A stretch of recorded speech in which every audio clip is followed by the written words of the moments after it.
uh, keynote speech. May I request for the participant to maybe sit at the front, please? Maybe the three on the back, if you can sit a little bit closer to the front, so we can have a more cozy environment to receive the lecture and keynote speech from Professor Sofian. Thank you. Thank you very much. So yeah, thank you very much. Without further ado, I would like to call His Excellency Professor Sufian Sufo, Vice Chancellor of the UKM, to provide the keynote speech.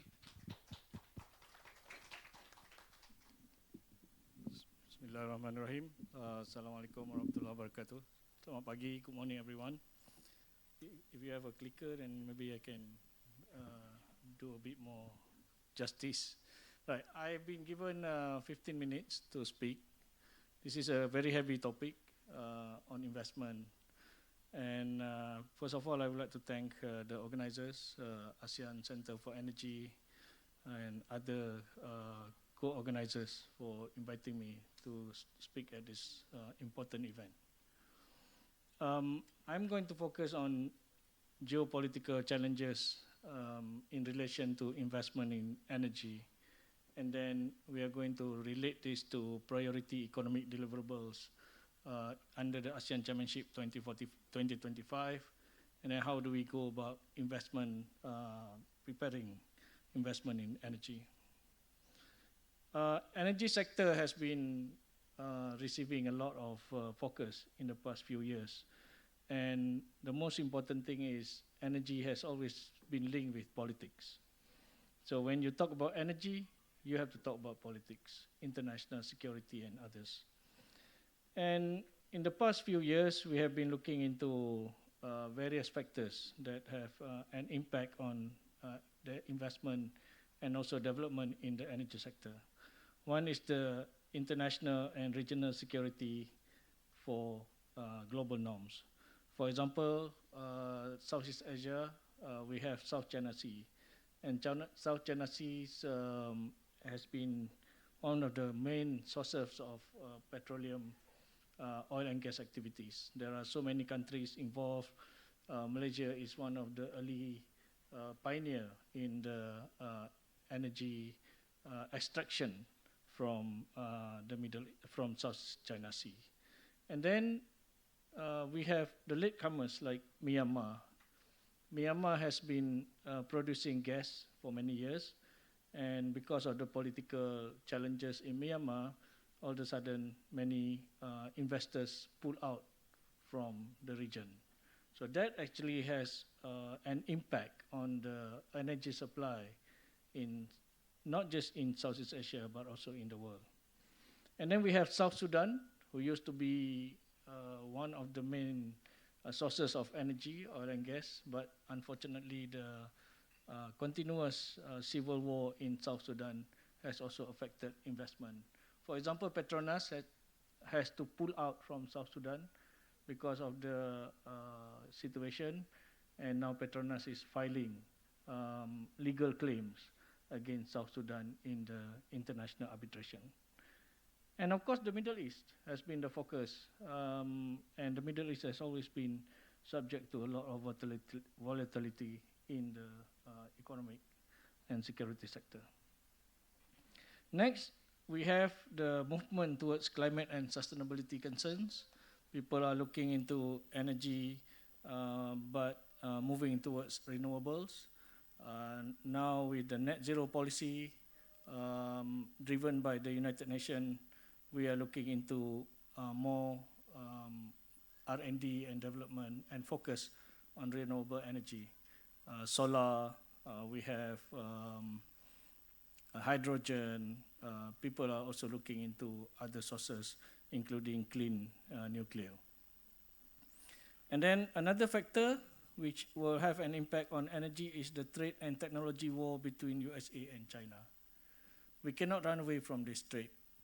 Last week, China declared that there will no more export, or there will be export restrictions on rare earth and critical minerals from China. This will have an impact on technologies, especially we cannot run away from semiconductor and AI, even in the energy sector. cybersecurity is becoming a very important topic in energy sector. We know energy companies like Tenaga Nasional, they have specific departments dealing with cybersecurity and all this artificial intelligence. And the technology war will have an impact on the supply of chips. Semiconductor will have an impact on how do we go about doing this. And the trade war has also impacted on the way we do things. For example, in Malaysia's US negotiation, we know that Petronas had to come in and commit to purchasing about 70 billion worth of gas from the United States, just to alleviate the tariff war. Same goes with Indonesia. Indonesia and Malaysia both are among the top gas producers in the world, yet to alleviate the impact of tariff, which has nothing to do with energy, we have no choice but to commit to purchase of natural gas from the United States. So all this leads to challenges in the energy business, in the energy sector, because every single energy company and every single energy activity will have to take into account various impacts. For example, when we have international and regional security, we have higher business risk. Cost of production increase, and then which will have an impact on reserve security. Malaysia, for example, as one of the net exporters of gas, all of a sudden find itself in a very awkward situation because of this reserve security. We have to go very far, not just in the United States, but Petronas is now one of the largest investors in Canada to produce gas to ensure energy security. And then pricing is also very volatile. We are looking into no scarcity in renewable energy price. The pricing mechanism keeps on changing. Now we are looking at pricing mechanism based on supply and demand, no longer being controlled by authorities. And then at the same time, with the focus on solar and some other renewables, we have a competition, whether you want to build solar farm or you want to build a farm to feed human being, whether you want to have renewable energy or you want to have land for food. So there's a big competition over the same source of land. And this has an impact on how decision-making are being made on investment. And some of this land reserved or being occupied by solar farms are actually very fertile land that can actually produce food for human consumption. And we have food security issues around the world. So these are among the issues when we have problems in this area. Countries are not willing to share resources, leading to higher costs and prices. Say, for example, in rare earth is important for energy because if you want to produce solar cell, you need rare earth. If you want to produce cell fuel, you need rare earth. And all this contribute to the unwillingness of some countries of sharing their resources. So what we are doing in the ASEAN Vision 2045 is to look at the ASEAN centrality and multi-partner consensus building. We are doing consensus building. Say, for example, we are looking into ASEAN GCC. ASEAN GCC, 60% of imports for ASEAN. ASEAN imports about 60% of energy from the GCC countries. So GCC for ASEAN is an important supplier of energy, gas, oil. But at the same time, we are also looking at GCC countries to diversify their sources. So instead of just supplying oil and gas, but we are looking at GCC as capital providers for renewable energy investment. And then under this year's chairmanship, we are looking at ASEAN GCC plus China, where how we can actually build. There is a consensus to focus on energy sector where China, ASEAN, and GCC will work together. So here we will work collectively on the future energy technologies, critical mineral, such as for EV, for semiconductor, for hydrogens, and then we need to increase ASEAN collective economic security plans. So as a result, we have 18 priority economic deliverables for ASEAN Chairmanship 2025. Three or four of them are related to energy. One is the adoption of ASEAN Sustainable Investment Guidelines. This is an important document where we foster responsible and inclusive investment practice to contribute to the sustainable and long-term ASEAN economic, environment, and society. So if we want to have investment in energy, the energy companies will have to focus on responsible investment, meaning that they focus on extraction, but also on the social impact, environmental impact, like the society, and also we see some evidence of land encroachment and others. And then, as mentioned by the Deputy Minister earlier, we are looking at endorsement of the ASEAN Plan of Action for Energy Cooperation 2026-2030. This is a new document which will be launched this year. It will look into 7 programs, such as the energy transition, energy security, interconnectivity, clean energy transition, resilience, integrated energy market, decarbonization, net zero carbon neutrality, and low carbon technologies. So these are the 7 areas which ASEAN member states are negotiating to include in the ASEAN Plan of Action for Energy Cooperation 2026-2030. At the same time, we are looking into the ASEAN Power Grid. This is one of the main agendas for 2025, and we are looking into the signing of MOU to ensure the implementation of the ASEAN Power Grid. Here we need a lot of money to build, say, under the sea cable. We need a lot of fund to build high pylon system. We need a lot of money to bring power, say, from Laos to Malaysia up down to Singapore. We are looking at the new wind energy from Vietnam all the way to Singapore and Malaysia. And of course, for Sarawak, Bakun being the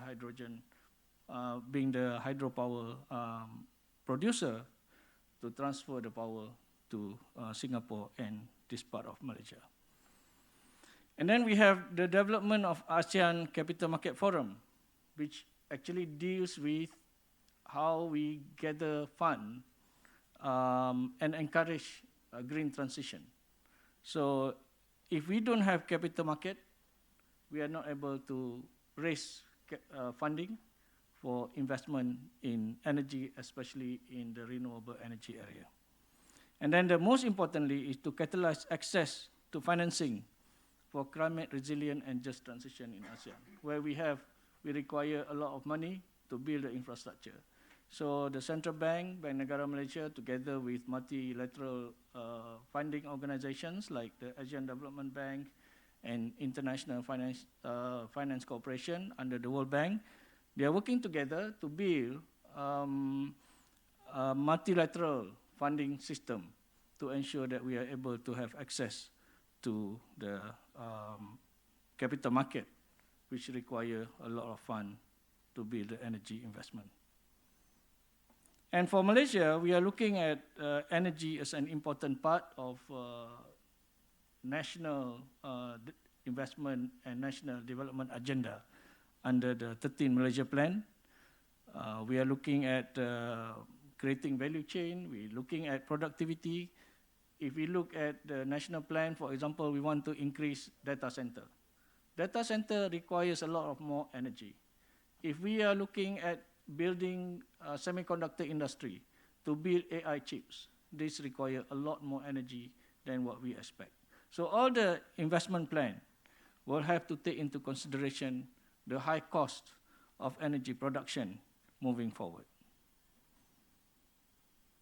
So we need a lot of strategy, among others, to have the overall reform process. We have to look into identification of investment attractions in the energy sector, We have to ensure that when people want to come and invest, they are given certain preference. We have to reduce the implementation barriers. A lot of this involve interaction between various governments. In Malaysia, we have federal, state, and city governments. In other countries, the situation is almost similar. So when you want to invest, every single layer of government will have to ensure that they are able to deliver and improve on their investment facilitation. So I think I stop there. Thank you very much for giving me the opportunity to share my thoughts about energy investment from the risk in the world that we are facing at the moment to the ASEAN plan, and at the same time down to the national level. Even if you have a very good plan at the ASEAN level, it still needs to be implemented down at the member state level. Thank you very much. Assalamualaikum warahmatullahi wabarakatuh. Thank you very much, Prof, for the very concise but very insightful and impactful presentations. I would like to open for a quick Q&A, if that's okay, Prof, because while we are having you as this opportunity, may I check if there is any question from the audience? Yes, please. Thank you.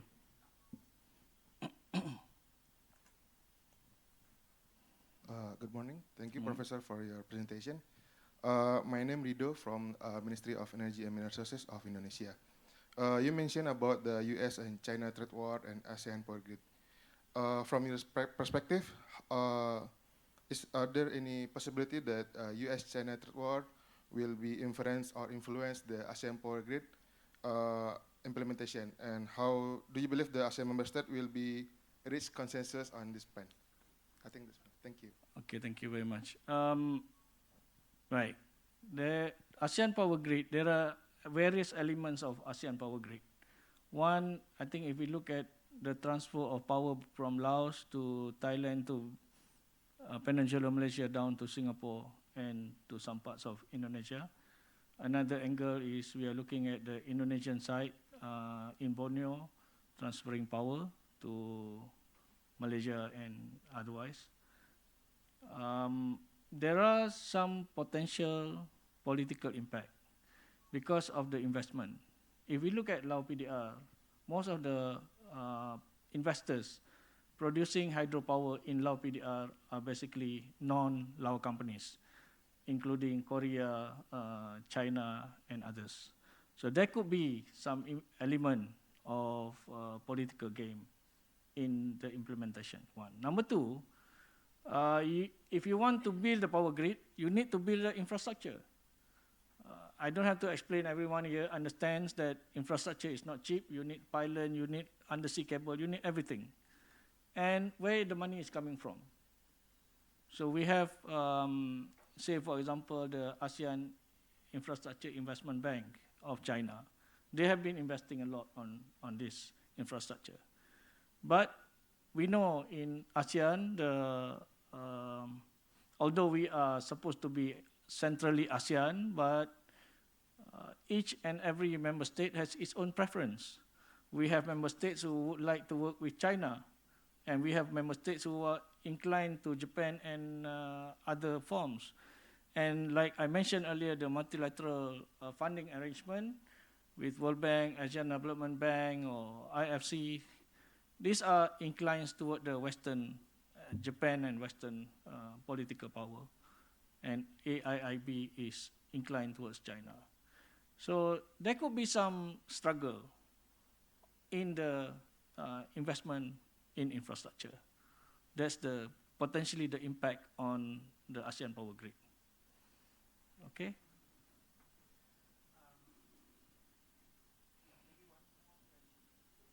Yes. Yeah. Can you? Hi, thank you so much, Professor, for that presentation. You mentioned the multilateral development banks and the role that they can play in energy development here. What is the current role that, for instance, the Asian Development Bank is playing, and what more could they be doing? Okay, ASEAN, when I came back to Asia in 2010, my first job was with ADB, but I was based in Laos, Laos PDR. Then I moved to World Bank. Okay, Asian Development Bank plays an important role for infrastructure development in not just in ASEAN but also in the whole of Asia.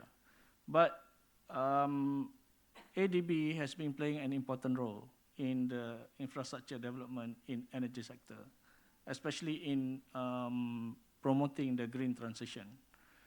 We know for a fact they are also not just providing government-to-government funding, but there are also private funding based on energy, sustainability, renewable energy, issued by the ADB to private investors with the support of the government.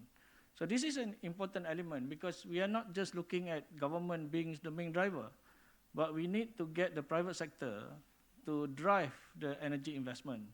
And with the availability of funding from ADB, for example, or IFC, then they are able to drive private government collaboration in the energy sector. For example, I know for a fact that IFC invests also in several renewable energy projects in the Philippines and many other parts of ASEAN. Thank you. Thank you very much. I think that will be all for today. So maybe I invite everyone to give a big round of applause to Professor Sofian for the very excellent presentations and Q&A. Thank you very much, Prof. Thank you. Thank you. Yeah, and maybe a little bit announcement from the organizer. I think we are going to have a quick group photo for all AICEE participants. So some of us are already waiting outside. So maybe if we can move before we start the session. Thank you.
Test. Okay. Yeah, thank you very much everyone for the I think Professor Sofia needs to leave after his keynote, but I think let's start with the presentations. Again, apologize for the delay in the running. So I think I would like to request everyone probably to be concise on the presentations. I think we have 15 minutes slotted, but if we can have like 10 minutes presentation and 5 minutes Q&A, I think that will be great. So I would like to invite Dr. Kosh Talani. Yes, please. So he will go present a presentation titled Enerbit, Energy to Bitcoin, a strategy model for monetizing idle power surplus into Indonesia national foreign exchange. I think it will be a very interesting topic. So please give a round of applause to Dr. Kastalani. And the time is yours. I think we are going to put up the slides very soon. Okay. Bismillahirrahmanirrahim. Assalamualaikum warahmatullahi wabarakatuh. Good morning, everybody. My name is Kastalani Haramaini. I'm from Indonesia. I work in PTPL and Persero, and I also become a PhD candidate student in University of Indonesia. Today, I would like to present my paper with title Enerbit, Energy to Bitcoin, a strategy model for monetizing idle power surplus into Indonesia national foreign exchange.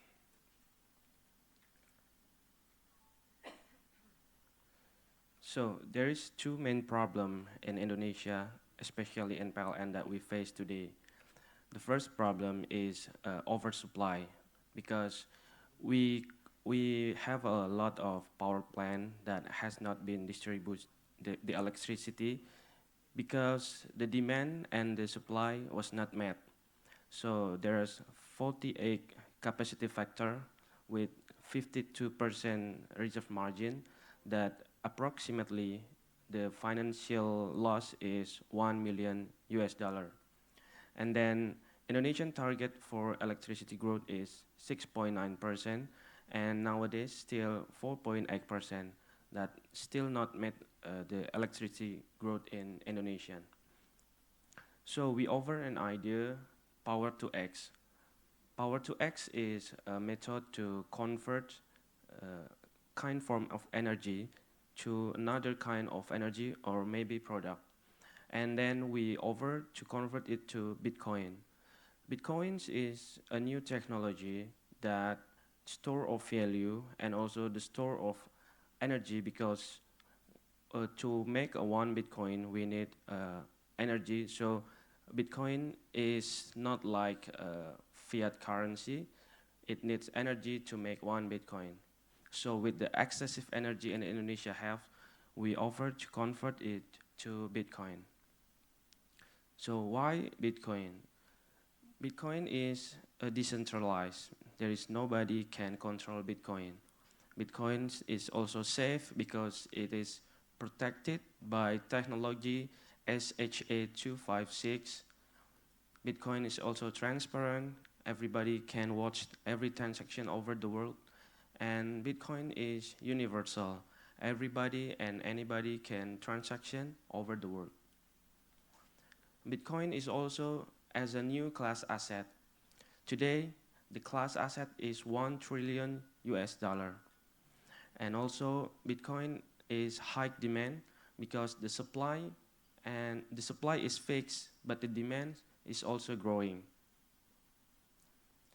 Bitcoin is also a scarcity because the supply is only 25 billion and the demand is growing because every country still printed money very fast. So in the future, Bitcoin will become a scarce asset. Bitcoin is also high global adaptation because countries like UAE, Singapore, Turkey, Argentina, and other countries still make early adaptation to Bitcoin. One of the countries that we want to copy is El Salvador. El Salvador with President Nayib Bukele in 2021 announced Bitcoin as a legal tender. So everyone can transaction legally with Bitcoin. Bitcoin has a own state enterprise named Lagio. It's same like PTPLN in El Salvador. They manage renewable energy named Techapa with 102 megawatt to mining Bitcoin using 300 processor. El Salvador has mined 4073 Bitcoin with approximately 58 million US dollar. And Bitcoin is become the global adaptation of reserve asset. For example, in US, there is 200,000 Bitcoin, and in China, UK, Bhutan, and in El Salvador. Considering the situation that every country will race to collect Bitcoin, we over Indonesia is also join this race to collect as much as Bitcoin. So the key competitive advantages in Indonesia, we have cheap electricity production to have 1 Bitcoin. In Indonesia, to make 1 Bitcoin, it needs 25K US dollar. If we compare to USA, it's 2 times about 46K. And maybe if we compare with United Kingdom, it maybe take 5 times larger than Indonesia, that approximately 130K US dollar. So from these advantages we offer, Indonesia must use the cheap and clean energy to use this excessive to become something value like Bitcoin. So we offer energy to Bitcoin is a method or a strategy to convert cheap and clean energy like solar, wind, hydro, and geothermal become a Bitcoin. And this is the scheme. Enerbit is a subsidiary of PTPLN, which is PTPLN become part of Indonesia Sovereign Wealth Fund, Danantara, and PLN is also have a electricity generation company, Nusantara Power, which is we can get cheap electricity because there is no margin needed if we make a collaboration with Enerbit. And then every mining Bitcoin become the Bitcoin reserve asset that we send to Danantara and then become Indonesia foreign exchange. Indonesia potential in renewable and cheap energy is about 7 gigawatt.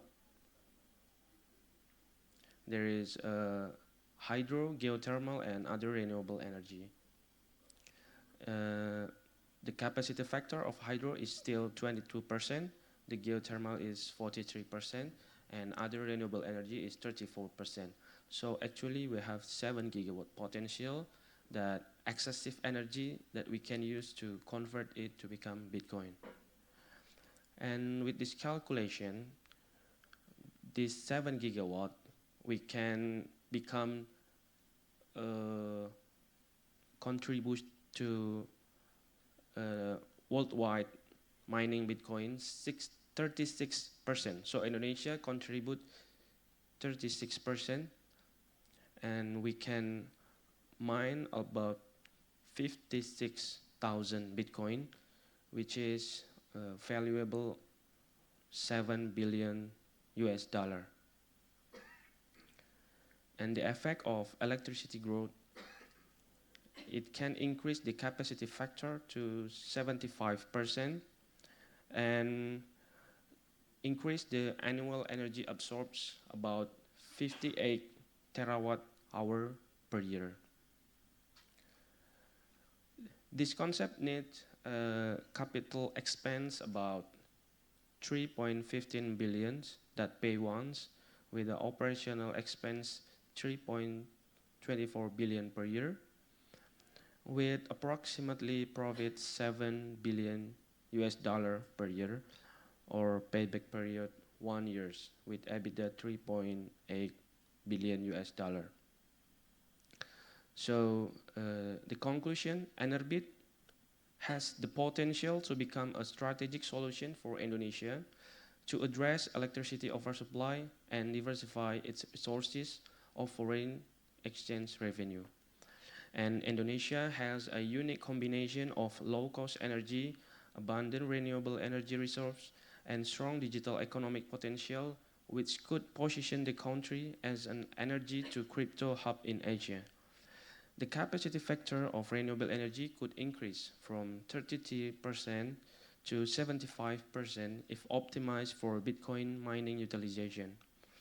The potential contribution to foreign exchange could reach 7 billion US dollar per year, and the project has the potential to add 58 terawatt hour of electricity sale from clean and low-cost energy dedicated to Bitcoin mining. And Enerbit can also support Indonesia green transition by converting surplus energy into digital assets, creating new revenue stream while maintaining carbon neutrality and grid stability. Thank you for your attention.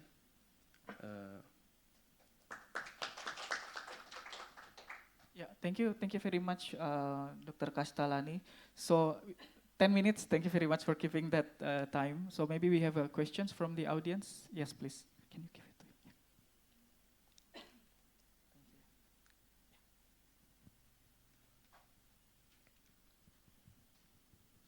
Yeah. Thank you so much, sir, for the presentation on Bitcoin. I have a question. You mentioned that Indonesia's electricity is still oversupply, and you also mentioned that Indonesia has a competitive advantage in Bitcoin mining because the electricity is still really cheap in Indonesia, and I believe it is still dominated by coal-fired power plant. So my question is that what is the urgency of mining Bitcoin using renewable energy when we are still on oversupply side in electricity in Indonesia? Thank you. Okay, thank you for the question. Actually, the price of electricity in Indonesia is a lot of kind of sources like from coal and from hydro, and there is a lot of different price in different generation power plant. For example, in Saguling, in PLTS Saguling, the price to generate electricity is about 450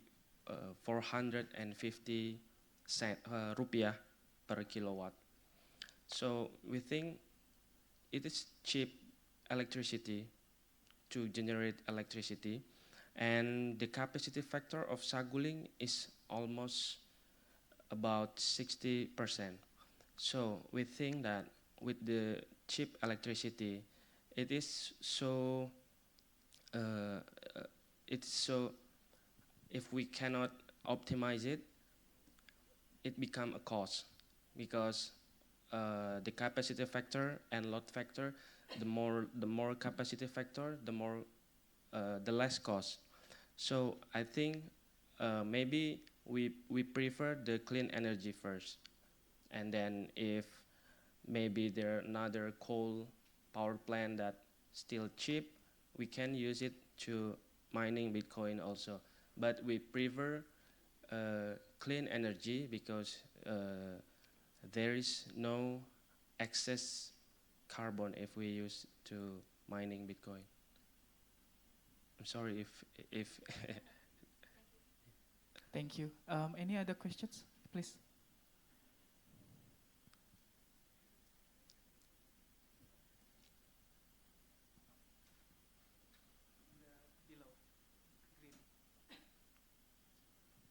Thank you very much.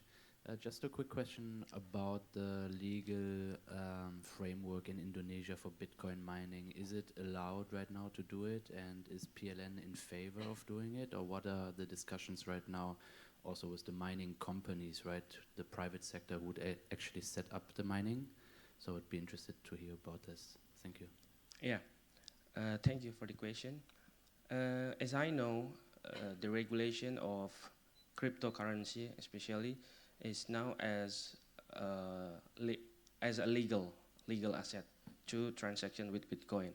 And for mining Bitcoin, there is a lot of company that registered in Indonesia uh, that have a main concern in Bitcoin mining. So it is become legal in private sector.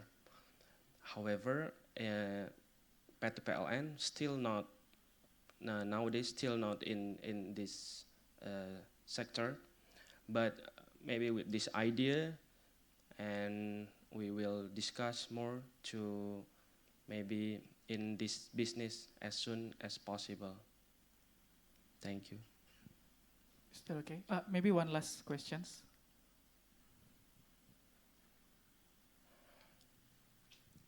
Okay, thank you. Just a quick question.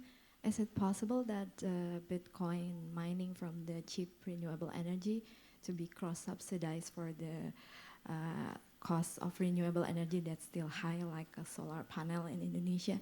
Is it possible to like cross-subsidize so the private sector can reach the PPA threshold for solar price in Indonesia? Thank you. Yeah, thank you for the question.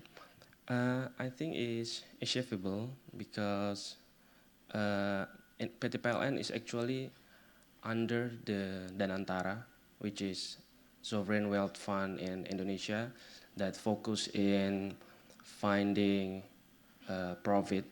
So maybe different condition with under the BUMN is the first. So maybe PT PLN will focus find another business, another kind of prospect business that PLN can afford to optimize and utilize every asset, because Indonesia PT PLN have two billion 2 billion rupiah 2,000 billion rupiah asset. So PLN has a responsibility to maximize the asset by optimize every asset to become a profit. So legally, under the Danantara, PLN have an opportunity in this business. And privately, I think it will become interesting business for private company because Indonesia have cheap electricity. Maybe another international company will come to Indonesia to mining Bitcoin. Okay, thank you very much. A big round of applause for Dr. Kastalani for his presentation on energy to Bitcoin. Thank you very much. Thank you. And I would like to go to the next presentations. Dr. Icha Wulansari. Yes. I think she will present with us the political economy of Indonesia's energy transition. So please, a big round of applause for Dr. Icha, please. Thank you. Okay. So maybe 10 minutes presentation and 5-minute Q&A. Good morning. Assalamualaikum warahmatullahi wabarakatuh. My name is Ica Wulansari. I am an assistant professor in international relations studies in Paramadina University, Jakarta, Indonesia.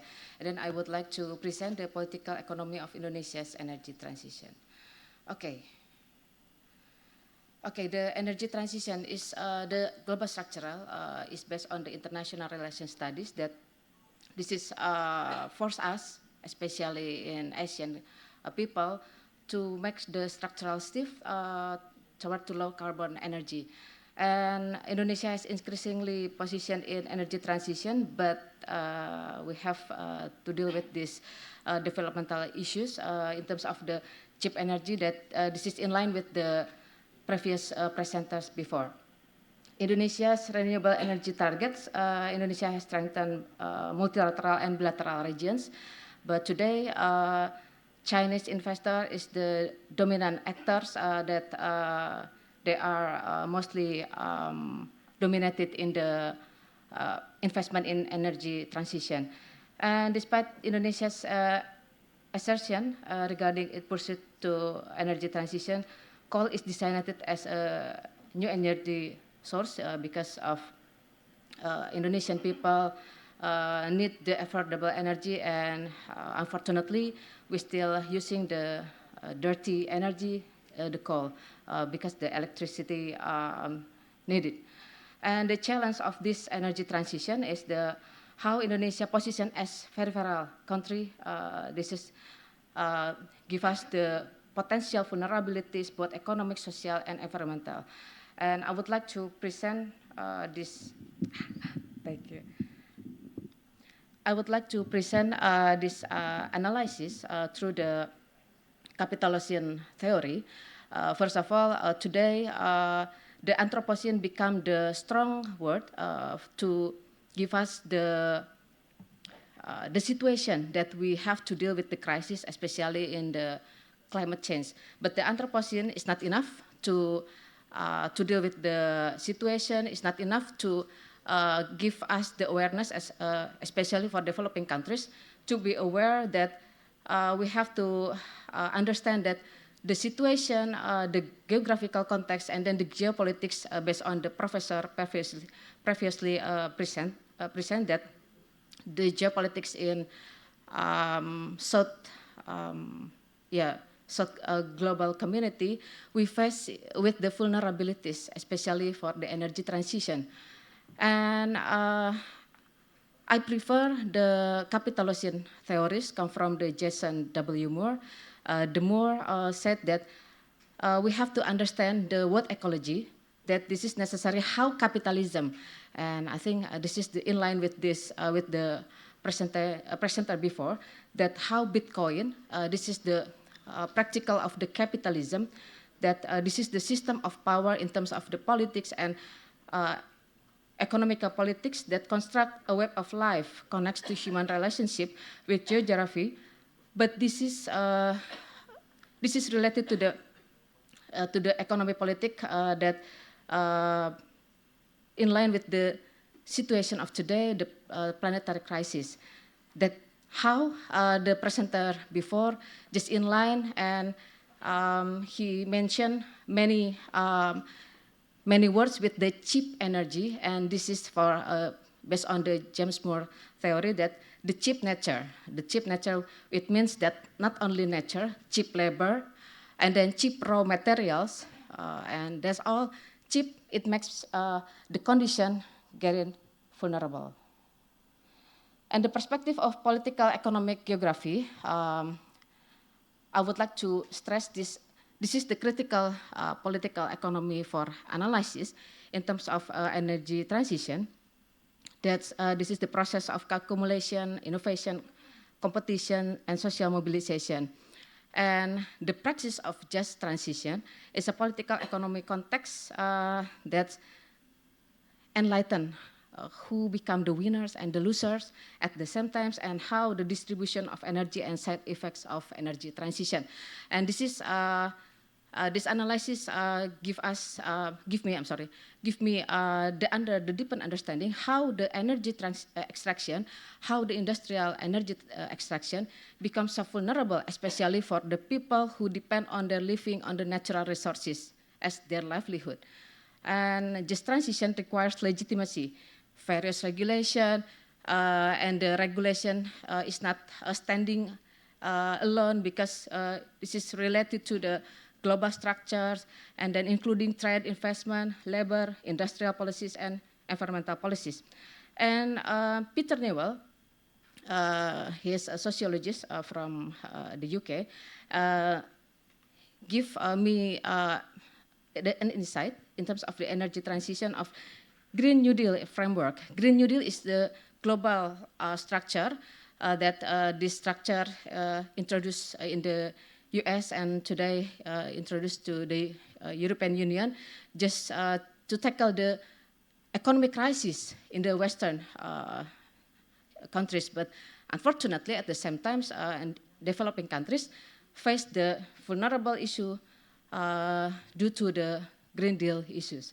And the methodology of this paper is, I prefer the Peter Newell understanding in terms of the energy transition, how the international political economy give the understanding the role and the function of political and economics in global energy transition. And this is the reality, in fact, that the state pursue their national interest, but sometimes the state usually prefer the terms of nationalism, but the nationalism is just for just for the power, for the sake of power, of the global power, but sometimes there's a collide with the people's need, and this is and this Peter Newell's analysis and the capitalism enlighten this issue. First, Indonesia's depend on the Chinese investors right now in the energy transition, and Indonesia be part of the Just Energy Transition Partnership beside Vietnam and China Belt Road Initiative as the global pathway for China to implement their foreign policy, and Indonesia is the one of the country that China implemented this foreign policy. And based on this theory, the capitalism theory, that the social and ecological risks in Indonesia, these risks concentrated in several development clusters, especially for the nickel industrial side.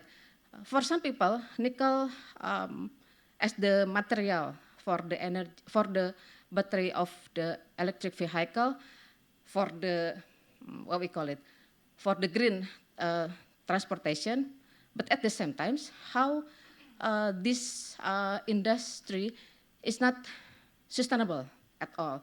I would say that in Indonesia, to small island, especially in the Halmahera, Obi Island, and then the southwest Sulawesi in Kendari, two sites that have the negative impacts of this industrial nickel from China. And the challenges of Indonesia's just energy governance, based on the AICEE's report, Melinda Martinus said that contains the energy transition funding JETP inadequate. And I should say that the professor before just mentioned where's the money come from. This is the reality that we need to build the infrastructure, but the reality the money come from is just a serious issue. And the challenges of Indonesia's energy transition include the need for substantial funding for sustainable energy and slow pace of Indonesia's coal. The neoliberal energy transition with the global periphery, the capitalism, give me the understanding how the position as developing countries become periphery and core. This is quite critical economy politic.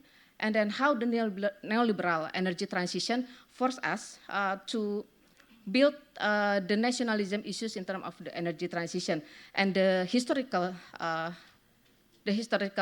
findings that this issue is started by our president, President Bambang Yudhoyono, that invited to China 2011, and this is continued by the previous president. And the effort of Indonesia to attract foreign investment, to open market the sustainable energy, and then clean energy investment with low business risk, I think this is quite serious issue. And I would like to conclude this paper. The industry consists of state actors. That the energy transition in Indonesia just dominated by industry, dominated by the governments who have coalition with the business actors. I think that's all. Thank you very much. Thank you very much, Dr. Icha. So again, I would like to invite questions from the audience. Yes, please. Okay, thank you.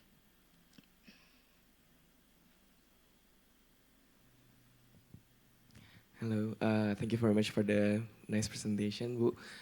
Just a quick question that you mentioned that the China Belt Road initiatives have several ecological and social impact in several clusters in Indonesia.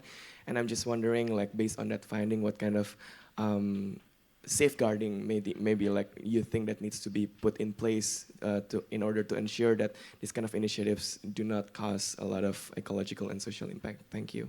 Okay, thank you. First of all, I think our government just ignore about the potential risk in terms of the displacement people, in terms of the livelihood, the loss of livelihood of the local people.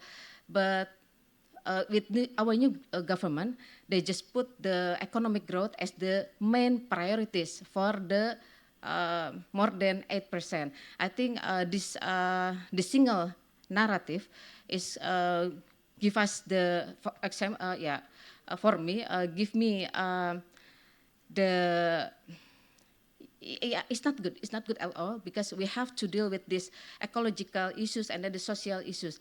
And based on this theory, this make it clear that how the Indonesia position as the very countries just only absorb the money without the standard, the procedural standard of the sustainability. And I think the risk for the future is about the how Indonesia face with the investor, the responsible investor who wants to implement their ESG.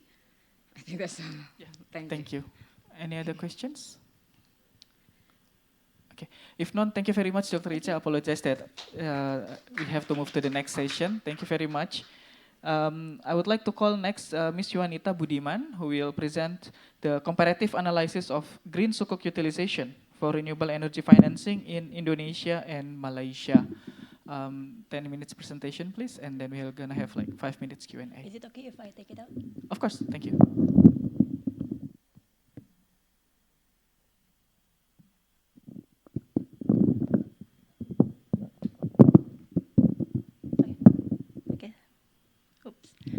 Thank you. Assalamualaikum and good morning, everyone. Before we start, let me tell you a story. So earlier this year, I attended a discussion on Islamic philanthropy, so how Islamic philanthropy is contributing towards climate actions. I was pleasantly surprised to see how these grassroots initiatives are growing and actually making real impact in energy transition. As someone working in the renewable energy sector, I was curious to see how a broader Islamic finance has contributed towards energy transition, especially renewable energy development in Southeast Asia. So I started to look for more information, and that's where I noticed a gap. So while Islamic finance is growing quite significantly in the past years, there is still limited studies on how far it has contributed to renewable energy development and linking it directly to renewable energy installed capacity, for example, in ASEAN especially. So that curiosity led me to conduct a research on comparative analysis of one of Islamic finance instrument, which is green sukuk, which is widely known as Islamic bonds, in renewable energy financing, especially in two pioneers countries, Indonesia and Malaysia.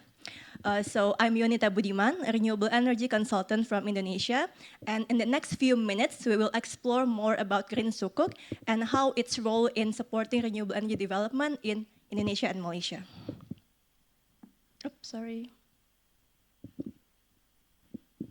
So under ASEAN Plan for Actions of Energy Cooperation, or APAEC, ASEAN targets 23% of renewable energy in primary energy supply and 35% of renewable energy in installed capacity by 2025. And according to,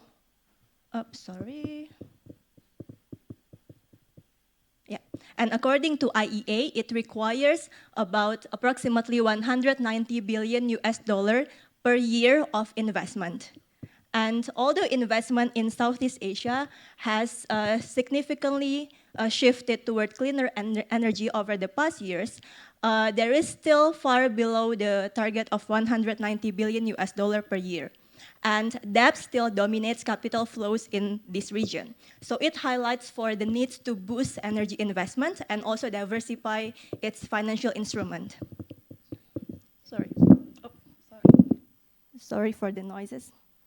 Okay, and on the other hand, green sukuk has emerged as an alternative financial instrument in the region and is growing quite significantly over time. And Indonesia and Malaysia are the pioneers country of green sukuk in the world. So it is an interesting thing to be explored, especially in ASEAN region. So this study would like to examine how green sukuk contribute to renewable energy financing in Indonesia and Malaysia, especially in these three aspects. So first, allocation of proceeds in renewable energy sector. Second, effectiveness in delivering measurable renewable energy outcomes. And the third is institutional factors that influence the effectiveness.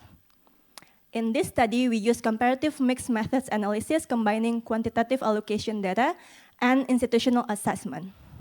So first, we gather and calculate issuance volumes based on official Green Sukuk impact reports and its subsequent sectoral allocation and installed renewable energy capacity. And secondly, we use adapted Ostrom principles to design 7 indicators that will be used in the institutional scoring. And at the end, we do a comparative analysis by comparing the Green Sukuk implementation in both countries. So we have some interesting findings.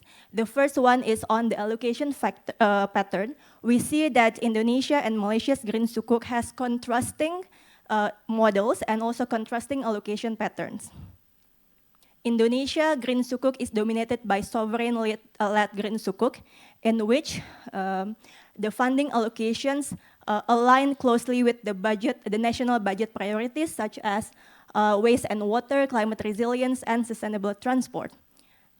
In consequence, only 4% of Green Sukuk proceeds in Indonesia went to renewable energy sector, and mostly it is for off-grid electrification and small-scale renewable energy in rural areas. So it's amounted to over 21 megawatt of installed RE capacity and distribution of over 2 billion liters of biodiesel throughout the countries. On the other hand, Malaysia Green Sukuk model are dominated by corporate-led Green Sukuk, in which utility-scale renewable energy is gaining traction. So more than 36% of Green Sukuk proceeds in Malaysia went to large-scale renewable energy projects between 50 to 150 megawatt per project, and totaling to about 745 megawatt of installed renewable energy capacity, and some are still under development. So we can expect more from this. So why does this happen and how? Based on our analysis, we see that clear eligibility criteria is really important. So when eligibility criteria is defined really clearly and narrowly focused, it becomes significantly easier to channel substantial funding to a specific sector, in this case, renewable energy sector. And also, alignment with national renewable energy goals is really important. As we can see in Malaysia, most of the proceeds went directly to utility-scale renewable energy projects under LSS and corporate PPA's national program in Malaysia. And lastly is the consistent third-party verification and transparent reporting to enhance the Green Sukuk credibility and investors' trust.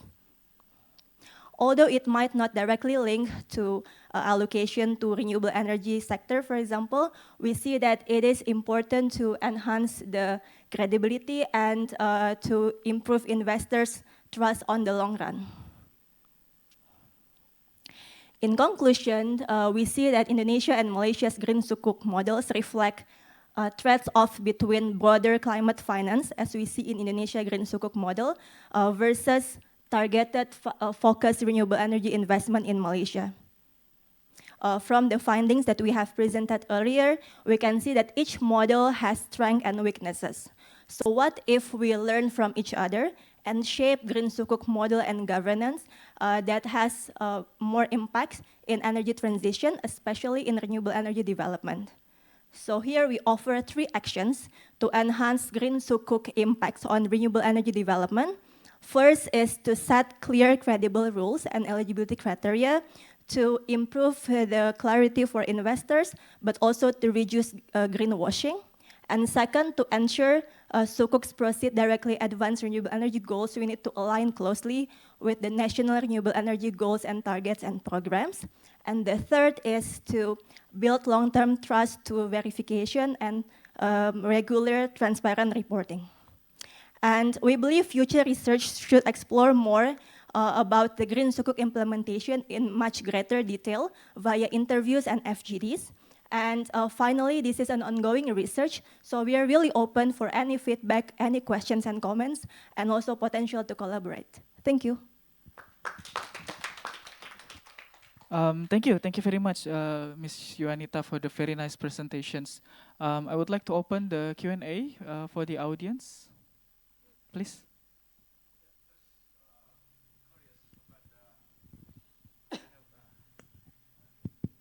Yeah, just curious about the renewable energy project that you studied in Indonesia.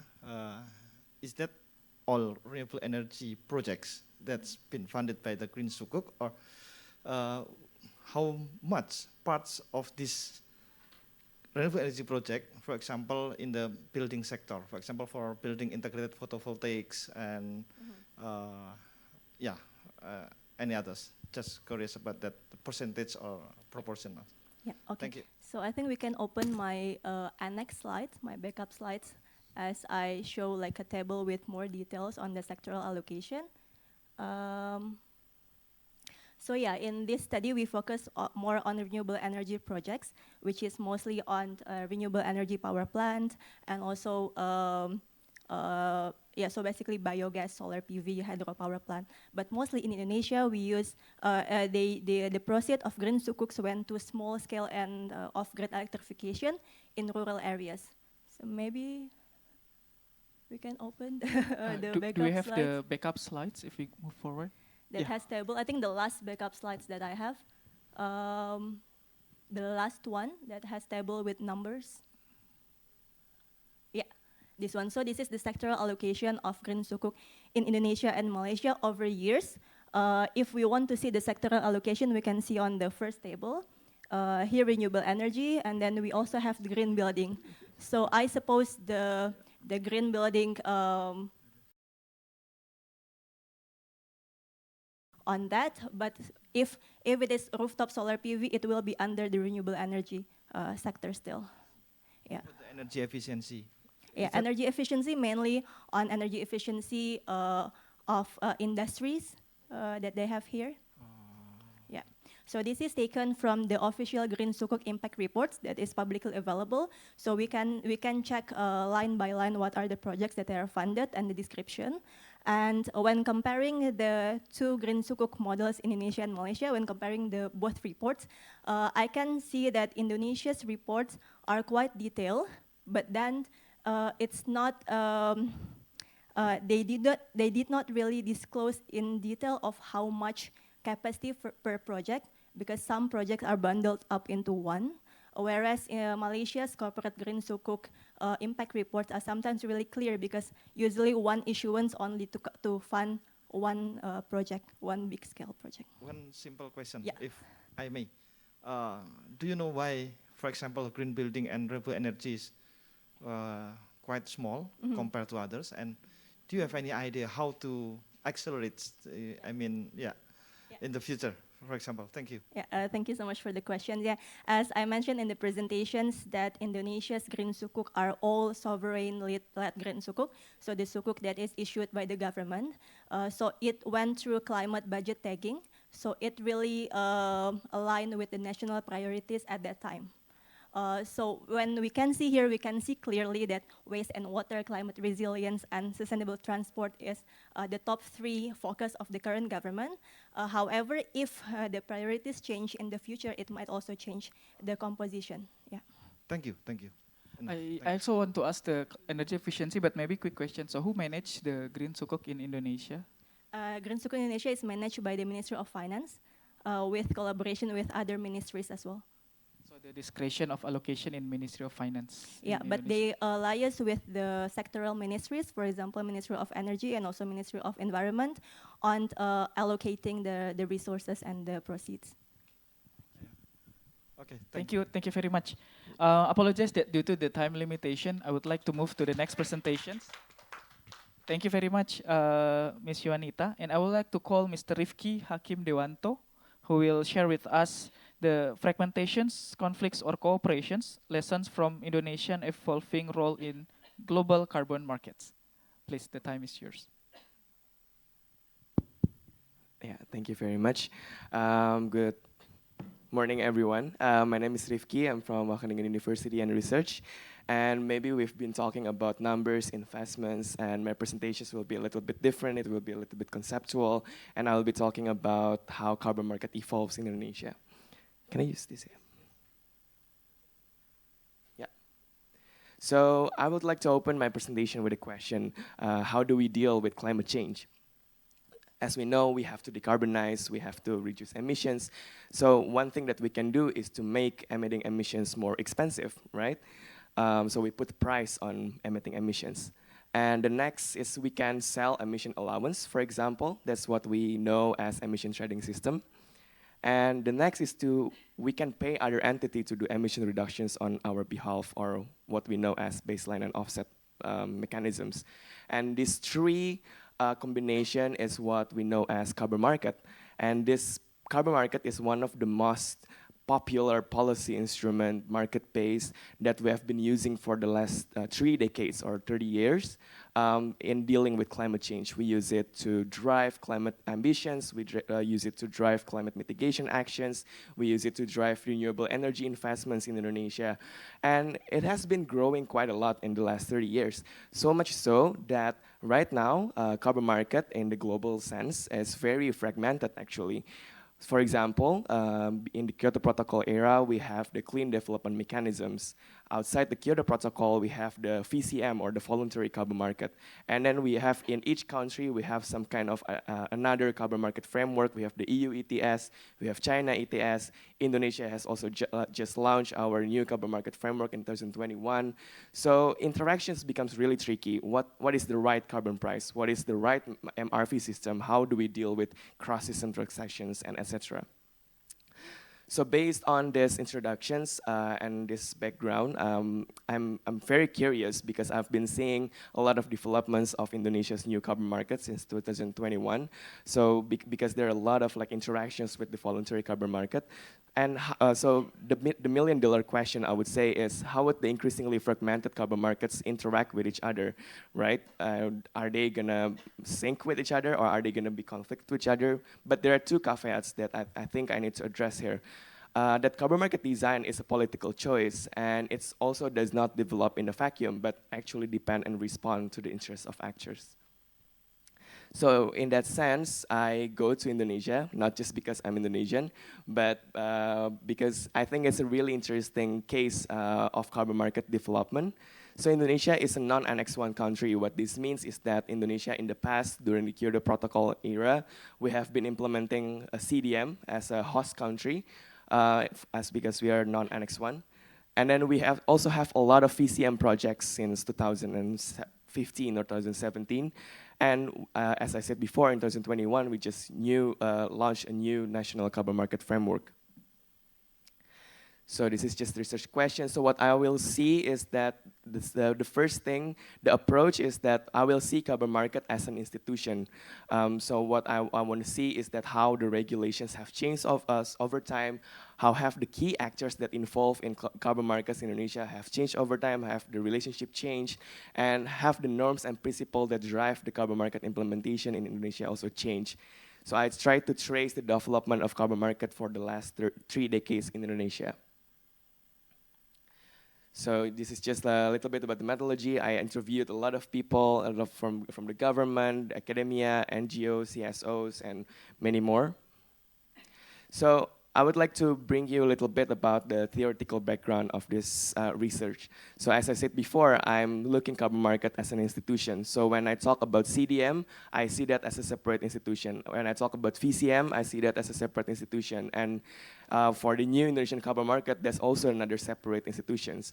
The reason being is that because each of these institutions are supported by different regulations, they're supported by different actors, and they're also supported by different ideas and norms and principles in how this carbon market operationalized.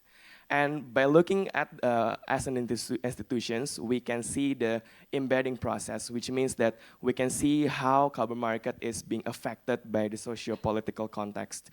And the other thing is that when we see carbon market as an institution, we can see how they interact with each other, how the CDM interact with the VCM, and how does VCM interact with the new Indonesia's carbon market.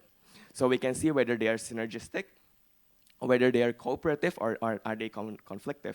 So are they in sync with each other, or are they just run in parallel, basically, or are they basically canceling each other out? So that's not what we want.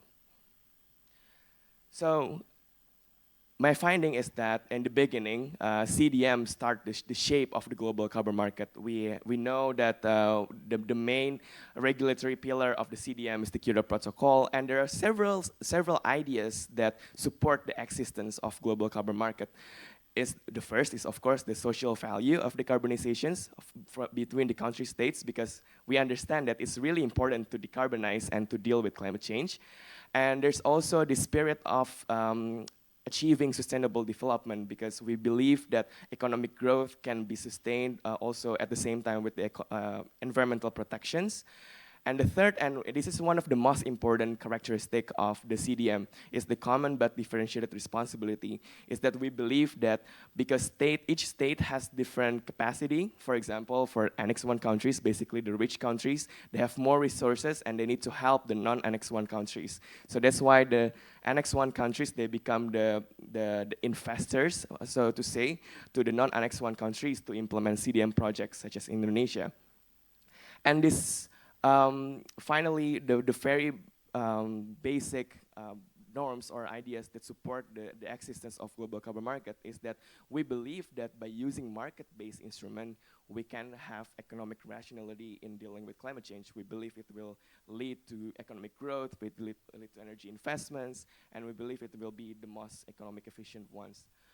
So based on this situation, a set of relationship occur. For example, Indonesia, we become a recipient, basically, as, for the donors or the investors from the Annex 1 countries. And at the same time, the CDM also gave rise to the voluntary carbon market, because CDM is connected to the Kyoto Protocol, whereas the VCM is more supported by the corporate actors. And they work basically cooperatively, because in the beginning, they just basically exist in parallel with each other. And actually, the VCM work more sort of like a sandbox as a piloting test for the CDM and etc. So they support each other, but also not so much working together. And how does it mean in Indonesia? So Indonesia actually ratified the Kyoto Protocol 7 years after the Kyoto Protocol started. So Indonesia just ratified it in 2004, because Indonesia was just recovering from the SGS economic crisis, from the reformations, and there are a lot of interest to capture international investment to support Indonesia's sustainable economic growth. So that's the reason why Indonesia established a carbon market in the first place. And what triggered, there are another important policy milestone that triggered the development of carbon market in Indonesia is the REDD institutionalization. And this, because there are a lot of interest in capturing the incentives of preserving forests in Indonesia. And hence, Indonesia became #1 supplier of carbon credits in VCM. So in this era, until 2015, I would say, carbon market in Indonesia actually cooperates very cooperatively between CDM and VCM.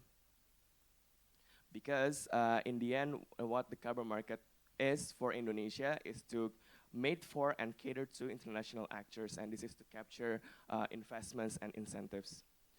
But things start to change when we shift to the Paris Agreement. So now all the countries in the world needs to have the NDC, right? The nationally determined contributions. So the carbon market in Indonesia cannot function as a tool to only capture international investment, but it is also a tool to achieve NDC's target in Indonesia.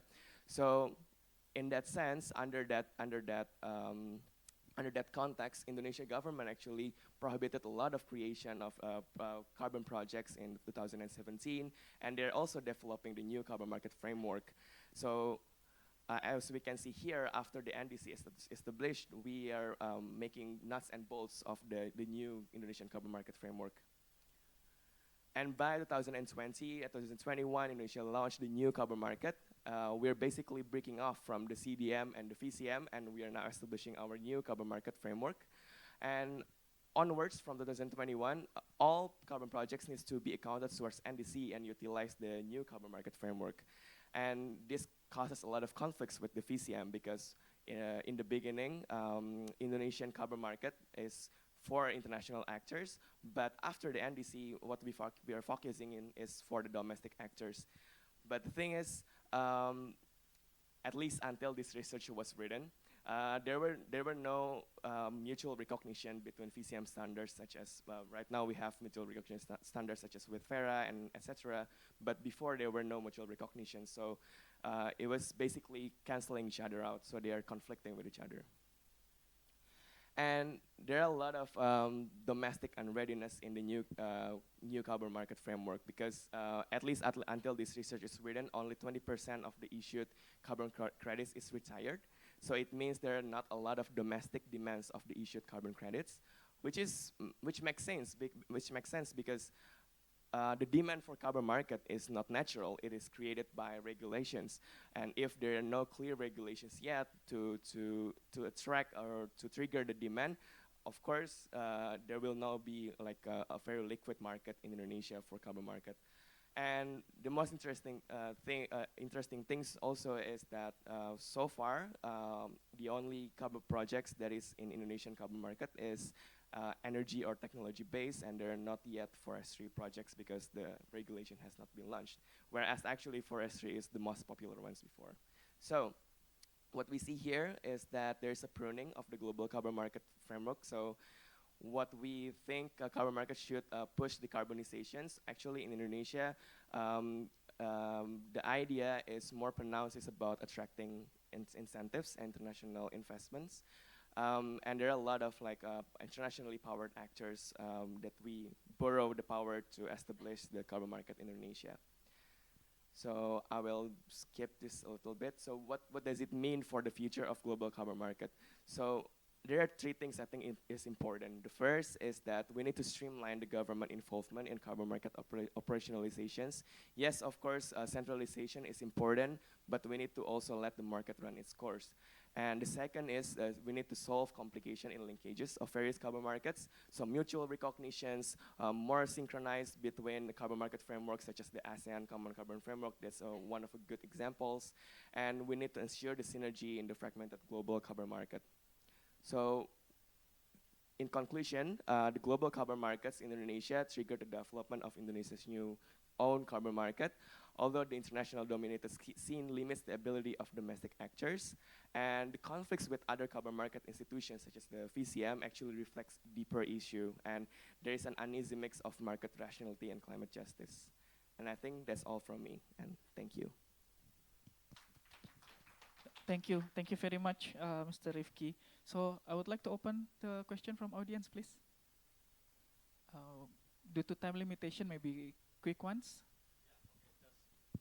One question. In your methodology, I'm not sure what, I'm sorry about your objective or your study, but in your methodology, I think you, in my opinion, you missed one of the important institution to be interviewed, Ministry of Public Works, since the infrastructure is contribute almost 1/3 of the carbon emission, and that's why this is also huge potentials for the.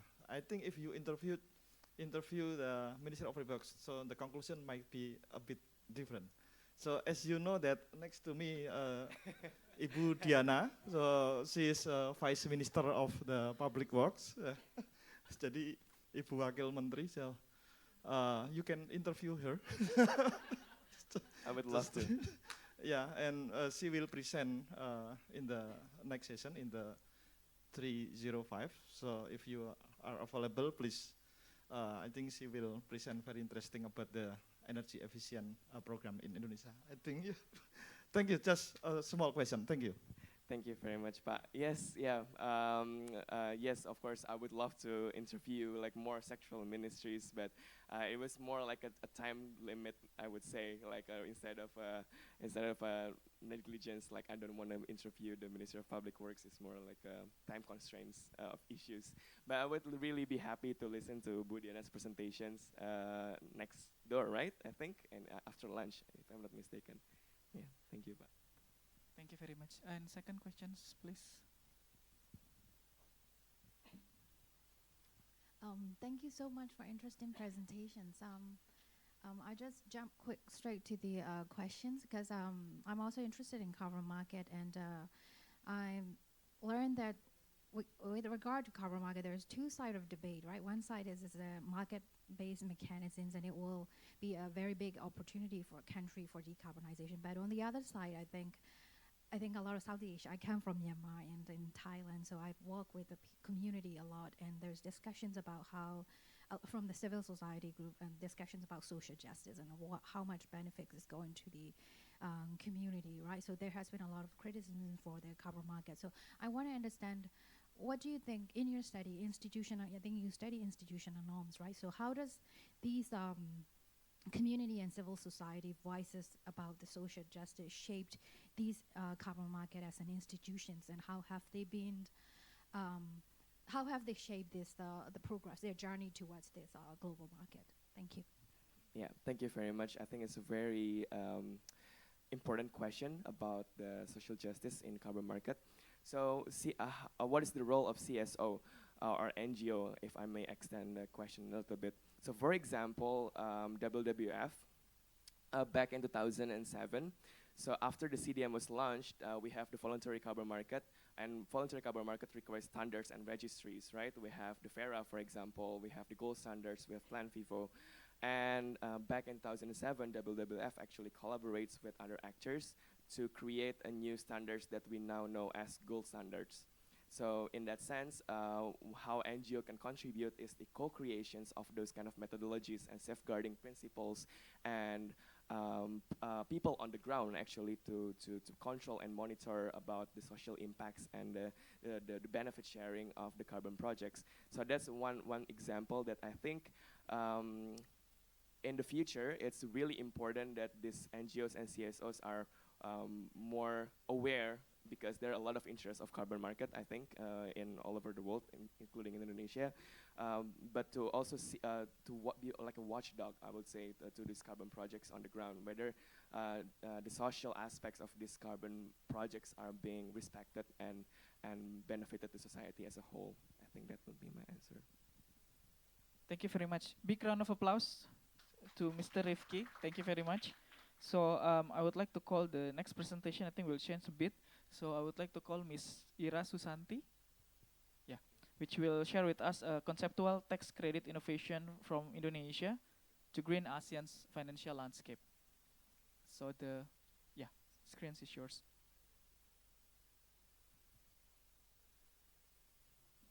Okay, thank you.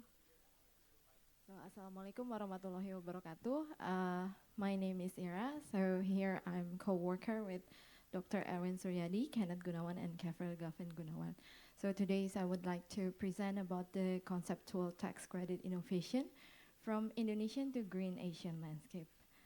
So the basic concept actually is from policy ambition versus financing barriers. If you see the red light in here, we see that actually Asian have a net zero pledge, but if you see in the red light indicators, there are financing barriers and also project bankability. Project bankability, one of the indicator is AICEE, which is Indonesia and Asian still facing the high project bankability, which is its make renewable energy less attractive than the non-renewable energy like a coal. So if you see max is still 11.5%. So therefore we are proposing an innovative financial instrument to shift the investment, because as you see why we still invest to non-renewable, we will see in here. So for Indonesia, why Indonesia still depend on a coal, you can see we actually have an energy mix target, but only 17 provinces, if I'm not mistaken, that already met the target. But if you see in Java, it's still below the target. And if you see the costs, why people like to invest more on the coal, the cost of the coal is only 700. And if you see the solar panel, it's about 7 times, almost 7 times. It's 4,700 rupees. So we need something that to shift like private funding, we need private, and we need also government method funding to shift from non-renewable to more renewable energy. So in here is my financing model with other co-authors. We use the weighted average capital cost. This is actually to measure about the project bankability. So in using a tax credit, we expect that it will lower the cost of debt because tax credit is being used as collateral, and then the capital structure will be lower as well as the cost of equity. So we expect by imposing the tax credit as collateral, the WACC will be reduced from 8.9% to become 7.9%. This is assumption in the US. We'll go with later. So this is actually the scheme. Tax credit is well known an incentive actually. Yes, it's not yet in Indonesia, but it's possibility to be applied in Indonesia. So basically this is a tax incentive to reduce tax liability for business or for individual as well. So if we integrate the tax credit like a US project, it could be production tax credit and investment tax credit. What's the difference? So production, the more you produce, the more you get tax credit, while for the investment, the more you invest, the more you get the tax credit. So if you want to use this as a collateral, it will hire your collateral, your equity, and then this will help you to lower risk perception, actually. So the banks see this as another collateral. So we expect them to lowering the interest rate for the loan, that first. And then for the indirect, so the investors see, okay, this is less risk, so the lower interest rate, so it's becoming more project bankability because the reduced WACC improve the bankability. So this tax credit as collateral has been applied under Inflation Reduction Act, IRA, like my name. So this has been applied for the North Fork Solar with Bank of America transaction, like $100.2 million using the tax credit as a collateral. If you see this, that's what I using the assumption, this assumption. Based on our simulation, it's reducing the WACC from 8.9 to 7.8. If you see in here, before the IRA, 75% tax equity is just a structures. It's just a static relief. While after the IRA, we see that 95% of the tax credit is transferable. So it's a great using of something that just static to become financial instrument to the market. So next, if we are great, there is no Mas Kastalani in here because he really know better about the low cost of electricity, actually. So if you see in here, the WACC, if you are using this basic assumption in Indonesia, so corporate tax in Indonesia is 22%, while the US is 21%. We expect the model scenario, the WACC could reduce the WACC from 11.2 to become 7.5 by inducing the tax credit as collateral. So impacting to the cost of electricity, because we see the formula for the BPP is also have a WACC variable in that. We expect the solar power will be reduced cost about 25 to 30%, while for the geothermal will be reduced from about 10 to 15%. If you see the geothermal with coal, it's shrinking the gap if we are inducing the tax credit. But if you see solar, yes, it's still high, but actually it's more moving forward to PPA approval threshold, although it's still high. That's why I'm asking like probably green sukuk, energy bid, it could help to make the solar could more moving forward to PPA national threshold. National threshold is only 4,400 if I'm not mistaken, but for the solar in the region, because as Mas Stalani previously mentioned, it's different in region. So each region for solar is around 3,000. So it's moving forward if we are imposing the tax credit to the solar PV project.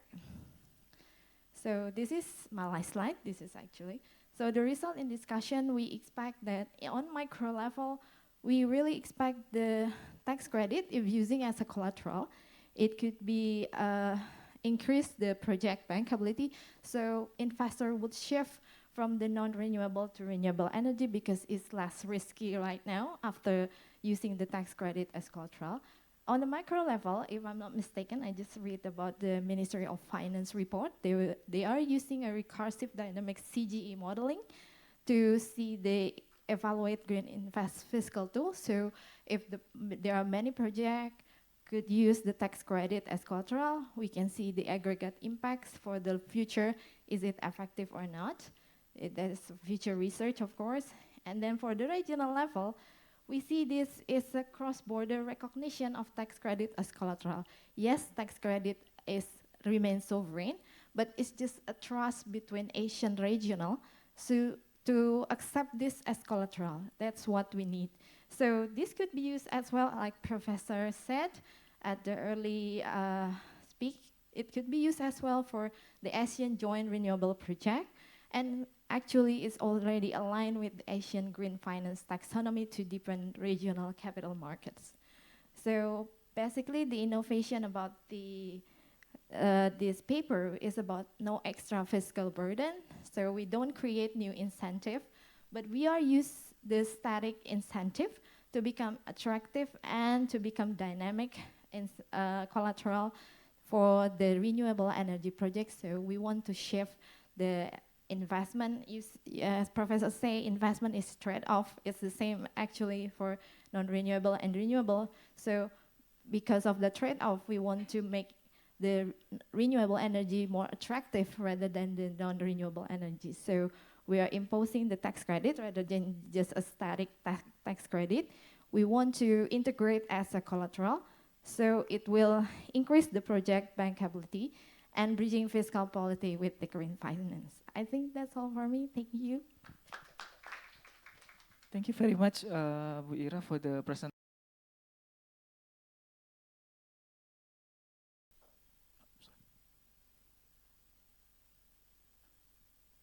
If not, then maybe one question from me. So this regional level is actually quite interesting.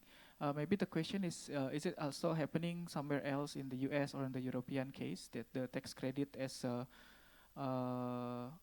for new assets can be recognized cross-border? Okay, so basically it's still on the US and Europe, but if we see that Malaysia have a green investment tax allowance, if I'm not mistaken, so it could be used as well to be as collateral. And actually, we already like having in-depth interview with the commercial banks like Amandiri. They said they're really having a good appetite and they are having fun to be green renewable project. But the risk, because of that, what I say is the purchasing power agreement is never met with the like PLN, like the government. It making it more risk for them to distribute the fund to that one. So yes, it's not yet, but we already considered that. And once it's become regionally accepted, and each country has its own regulated tax credit, I think it will be a great support for the financial market for the renewable energy project. That's all. Thank you. Yeah, please.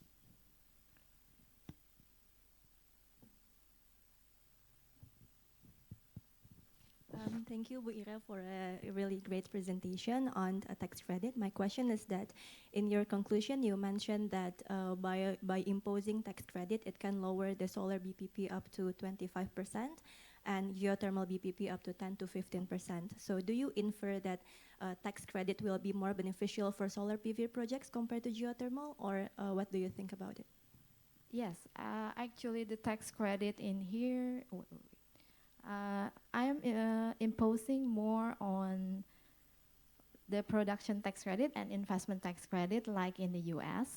This is only for the renewable because when you are invest in renewable energy, the more you produce clean energy, the more you get the tax credit at the future.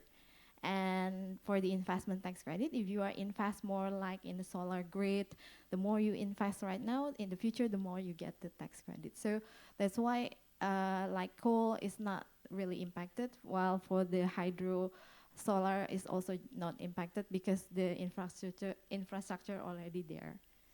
Okay.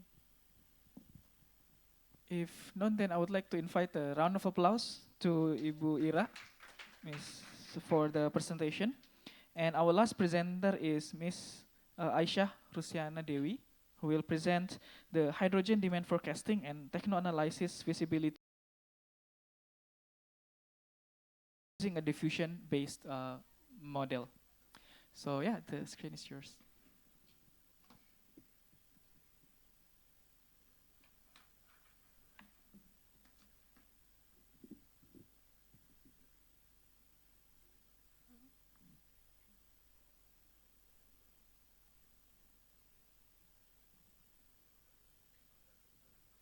Yeah, the slide's ready. Okay. Hello everyone. Thank you for joining. My name is Aisyah Rosyana Dewi. I'm from Brawijaya University, Indonesia. Today I will present part of our project named Hydrogen Demand Forecasting and Techno-Analysis Feasibility of Early Infrastructure Investment in Jakarta using a diffusion conjoint-based model. First,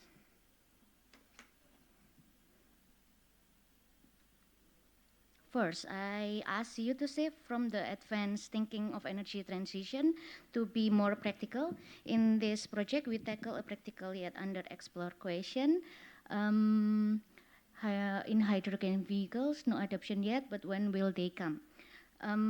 Instead of debating the literal origin of the chicken and the egg, we start with the question on what level of refueling infrastructure and public policy support is required to enable that transition.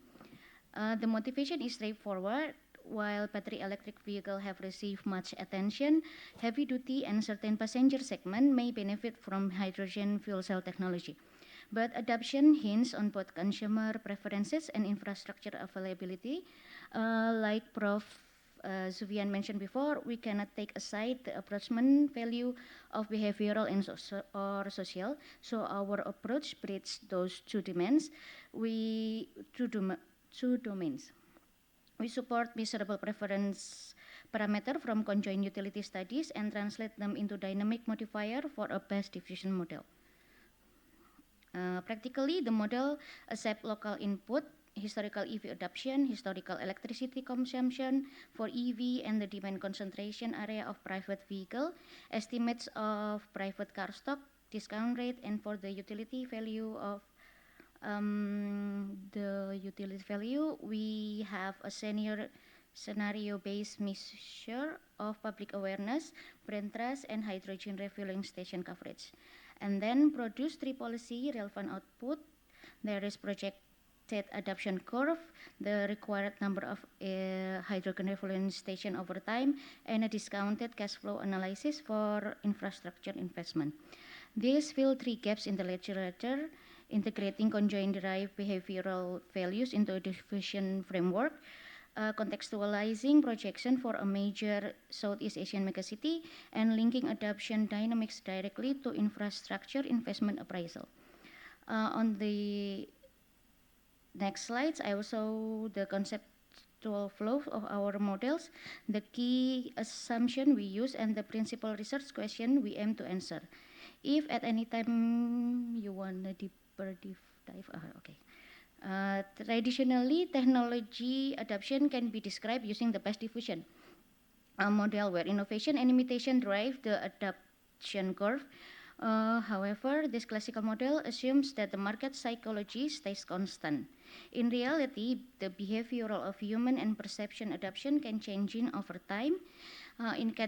And it can depend on fuel price, station coverage, brand trust, and policy incentive. Therefore, we integrated these behavioral preferences from conjoint analysis into best diffusion model, allowing the adoption parameter to evolve dynamically over time. So here is the architecture of our dynamic behavioral best diffusion model behavioral factor from the conjoint study. They are attention for station coverage and hydrogen price, awareness from brand trust, and social activity for incentive policy. The first translated into the single attractiveness index. This index modifies the diffusion parameter, P and Q, producing an adaptive adoption curve. So the hydrogen refueling station coverage, hydrogen price, incentive policy will influence the conjoint from cities, produce the utility value, and in the adoption rate is no longer static, and it falls with public awareness and incentive. So here is the result. We can see the difference between the classical bus model and our behavioral conjoint diffusion curve. The blue line represents a static adoption forecast, assuming the market's innovation and imitation rate stays constant. The orange curve, on the other hand, include dynamic behavioral affect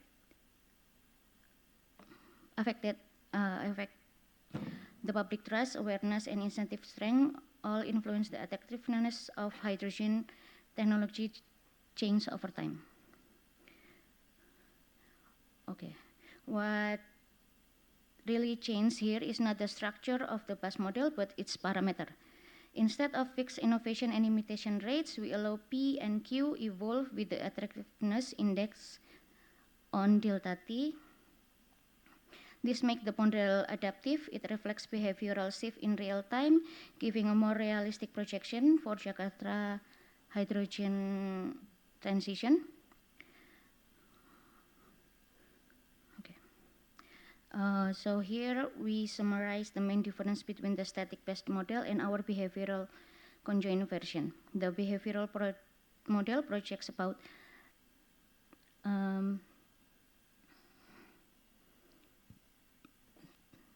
37,000 hydrogen vehicle by 2062. This faster adoption also increased the infrastructure requirement to around 88 hydrogen refueling stations around Jakarta. Economically, this scenario yields a 39% higher NPV, reflecting stronger financial viability once behavioral effects are incorporated. Overall, the behavioral conjoint model does not just fit better, it explains more. It captures how people's perception, trust, and visibility of hydrogen technology evolve over time by aligning infrastructure planning and subsidy design with these behavioral dynamics. We can achieve both faster adoption and sustainable economic outcomes. Let's now look at how simple investment subsidy changed the picture. Here, the government covers 30% of hydrogen refueling station capital costs, while the hydrogen retail price remains the same at $5.5 per kilogram. The result is clear. Total NPV increased from the 450 to 600 billion rupiah at 39% improvement. That means the subsidy enhance capital efficiency without hurting operational margin. This chart shows how quickly the subsidy scenario cover its investment. The payback period shortened from about 14 years to only 10. By targeting the capital side, the subsidy not only improve financial feasibility but also build market confidence, a crucial factor for early hydrogen infrastructure development in Jakarta. So this study developed a behavioral calibrated base diffusion model that integrates conjoint derived utility to dynamically adjust innovation and imitation parameter.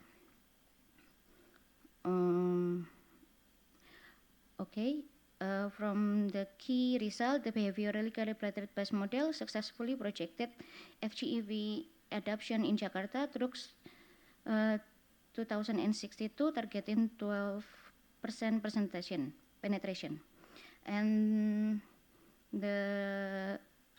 maybe everyone wants to give me input to my future works. I love to hear your insight. Okay. So here the conclusion: integrating behavioral conjoint with base diffusion offer a realistic pathway to bridge consumer perception and infrastructure investment. Thank you. Yeah, thank you very much, Ms. Aisha. So again, inviting audience for questions. Oh, yeah, please. Thank you.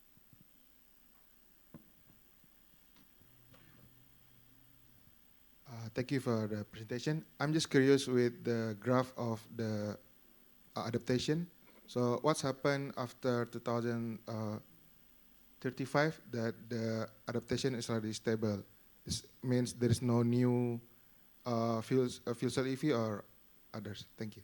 Okay, because of the past diffusion, it influenced by the M value. The M value is our projection, final projection of the hydrogen infrastructure.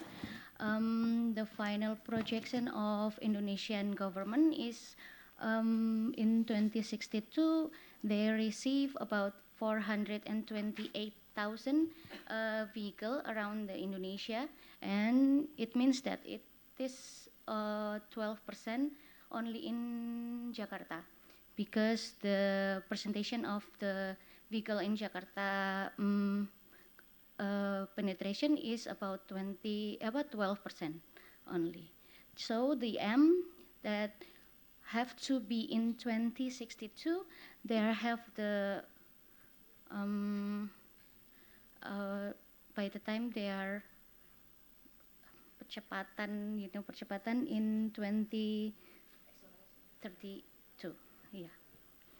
If I might give a suggestion for the study, you can might be like ignore of the assumption that 12% is Jakarta. So might be you can find that in 2060 the adaptation is might be 50% of Indonesian. Yes, it can be model like that, but in this model of BAS, we have the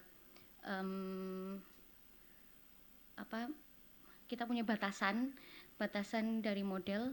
Jadi saat dia sudah berada di higher position, the achieve the projection, we have the steady value like that.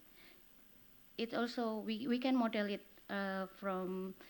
we can model it to any years, but if we have achieved the projection, we have the stable value like that. Thank you. Thank you. Maybe also another suggestion is just to keep the results until 2035. Yes. That might be so you don't show the rest Yes. of the penetration. I want to show the percepatannya. Jadi gimana kita bisa achieve dari value dari 2060 ke 2030 seperti itu. Okay, well noted. Thank you very much. So again, due to the time limitations, I would like to close the sessions today. Thank you very much for every speakers, and especially our last speaker, Ms. Naisa. Thank you very much. And I think we are going to the poster sessions and also coffee break, which is on the hall right there. And then I think we'll be back in 10 minutes. Yeah, and then there will be new chairs coming. So please enjoy the session. Thank you.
Okay, very good morning for all of us. Welcome to the second session for this room in 306, this room. We have a subtopic on low carbon and emerging technologies. I'm Silvira from ASEAN Center for Energy. I will be host as chair in this room for this session. So we will have 6 presenter for this room. So each presenter have 10 minutes from the presentation and 5 minutes for the Q&A. So I will call for the first presenter, Mr. Rido Arishadi. Yeah. Mr. Rido Arishadi will present the evaluating green hydrogen pathways in Indonesia power sectors, a comparative analysis of hydrogen co-firing, ammonia co-firing, and fuel cell deployment. Okay. For Mr. Rido Arshadi, the time is yours.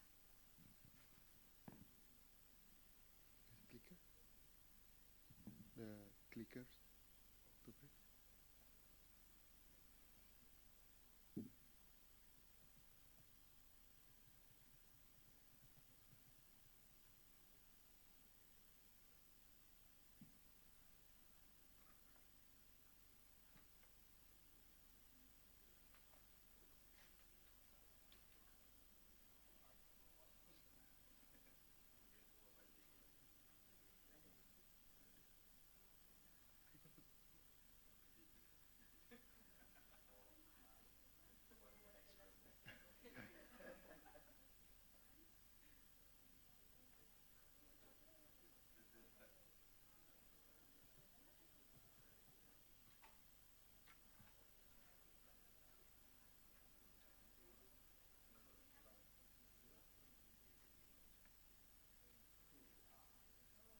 Should I start with help from operator? Okay. Yeah, maybe you can set manually. So please say next for the, we're waiting for the clickers. Thank you, Chairperson. Good morning, ladies and gentlemen, distinguished speakers. My name is Rido Arishadi. I'm from Ministry of Energy and Mineral Resources of Indonesia. Today, I'm pleased to present my research to you that I entitled Evaluating Green Hydrogen Pathway in Indonesia's Power Sector, a Comparative Analysis of Hydrogen Co-firing, Ammonia Co-firing, and Fuel Cell Deployment. This study is supported by the ASEAN Center for Energy through the AICEE program. Next slide, please.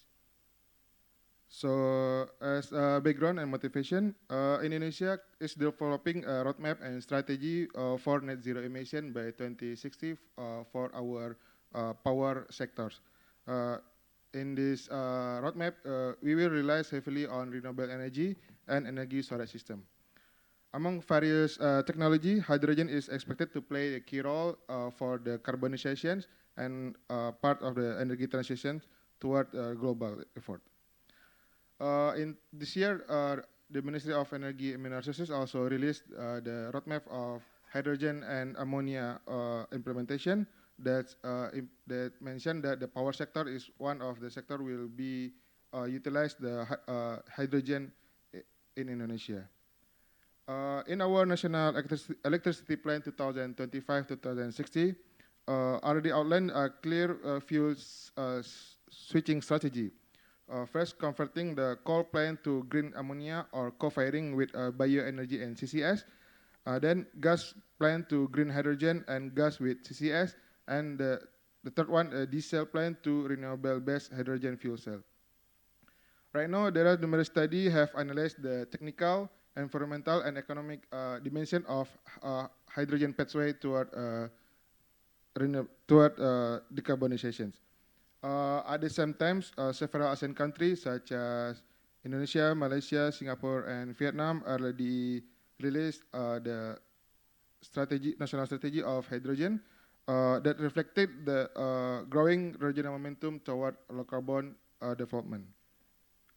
Next slide, please. So this research focused on a central question: which hydrogen pathway provide the best balance for Indonesian power sector? We examined the three options. First, hydrogen co-firing for a gas engine power plant. Second, the ammonia co-firing for a coal-fired power plant. And the third one, fuel cell deployment. To evaluating the three pathway, I using the multi-criteria analysis approach based on the TOPSIS method and consider the context of Indonesian current electricity system condition and the existing studies on hydrogen utilization. Next slide, please. Hydrogen co-firing in gas turbine has been tested by many major manufacturers such as Siemens, Mitsubishi, and GE. Recent study showed the blending up to 30% of hydrogen with natural gas can maintain a stable operation within minimal modification to the existing combustion system. The efficiency efficiency improvement are modest, typically around 1 to 2%, while the CO2 emission can decrease by about 10 to 15 gram per kilowatt hour. Although promising, hydrogen co-firing remain at the research and pilot phase, with economic feasibility still limited by hydrogen production and storage costs. Next slide, please. Ammonia co-firing is considered a transitional strategy to reduce CO2 emission for the coal-fired power plant without major infrastructure changes. Studies report that 10 to 13% ammonia blend can lower the CO2 emission by 30 to 40%, although it might slightly reduce the boiler efficiency. However, ammonia offers practical advantage compared to the hydrogen for the storage and handling. This is make the particular appealing for Indonesia, given our extensive coal-fired power plant. Fuel cell is the most promising power generation technology because it can be operated as the standalone or connected with the main grid. Fuel cell represent a long-term clean power solution with zero CO2 and pollutant emission, direct CO2 and emission pollutant, producing only water vapor as a byproduct. Various technologies such as MCFC, SOFC, and PEMFC offer efficiency of a system between 40% until 75%, depending on the configuration. However, fuel cell face high capital costs, typically to 20 and 35,000 USD per kilowatt, and shorter lifetime compared to the traditional power plant. In Indonesia, fuel cell applications are likely more suitable for distributed generation and off-grid renewable integration. Next slide, please. To evaluate and rank the three pathway, we use the TOPSIS method, a technique for order and preference by similarity of ideal solution. This multi-criteria decision-making model identifies the alternative that is close to the ideal solution and farthest from the worst solution based on the normalized performance scores. TOPSIS is one of the most widely applied method in the various fields such as manufacturing, finance, technology selection, and energy strategy. In this study, the conventional TOPSIS method was applied to identify the most visible hydrogen pathway. Next slide. In the study, I identified the ICE criteria grouped into 4 main categories: technical, economic, environmental, and replication potential, as shown in the table. Each hydrogen pathway has evaluated using the quantitative data from various published studies and Indonesian Power Generation Technology Catalog, which developed by the Ministry and the Danish Energy Agency. For instance, the energy efficiency criteria was measured by the electricity granted per kilogram of hydrogen used, or as a percentage of hydrogen lower heating value. For co-firing pathways, hydrogen consumption and power generation were calculated under stoichiometry condition for consistency and compatibility. Next slide. This one is also the matrix. Next slide.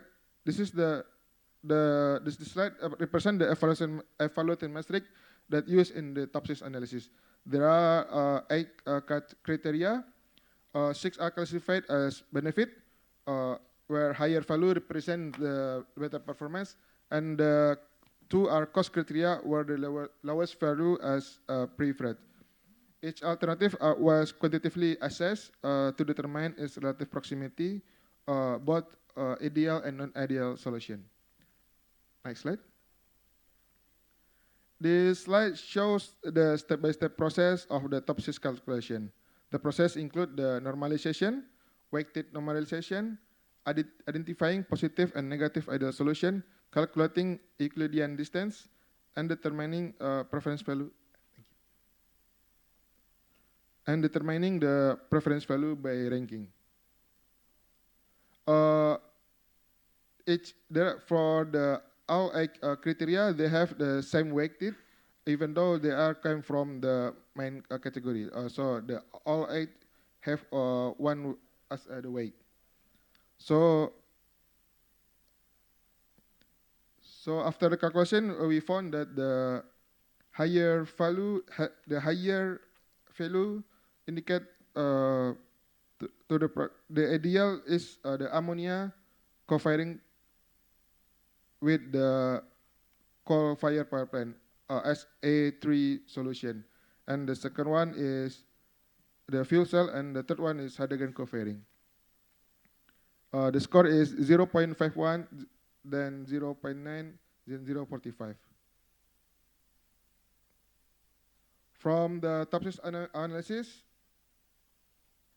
we found that the ammonia co-firing in coal-fired plant is the best performance, even though the scores are relatively close and remain far from one, indicating that each pathway still significant room for improvement. Ammonia co-firing currently provides the most balanced option in terms of efficiency and cost, environmental and replication potency in Indonesia. For future work, a future study should include the factors such as supply chain readiness, safety, storage, and transportation infrastructure. It is also important to conduct sensitivity analysis on the weighting schemes. I hope this finding contribute the ongoing policy discussion and regional collaboration on low carbon system. Thank you very much for your attention. Thank you. Give a round of applause for Mr. Rido Arishadi. Okay, I will open for the Q&A. Is there any question for the participant here?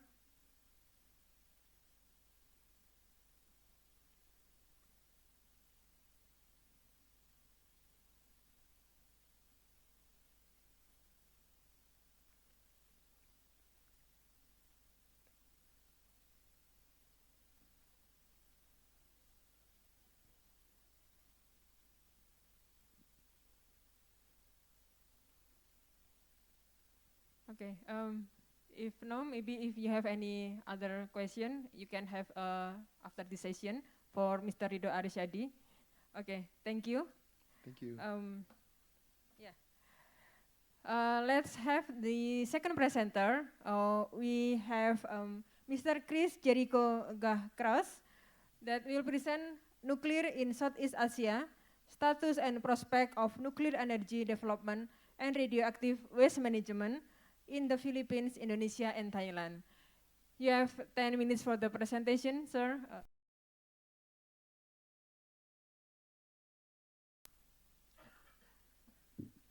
Hi, good afternoon, everyone. My name is Chris Jericho Cruz. I'm from the Philippines, and I'm a master's student at UC Berkeley in nuclear engineering. For the next 10 minutes, I will be covering a lot of ground to tell you about nuclear in Southeast Asia. Specifically, the current status and future prospects of nuclear energy development and radioactive waste management in the countries of the Philippines, Indonesia, and Thailand.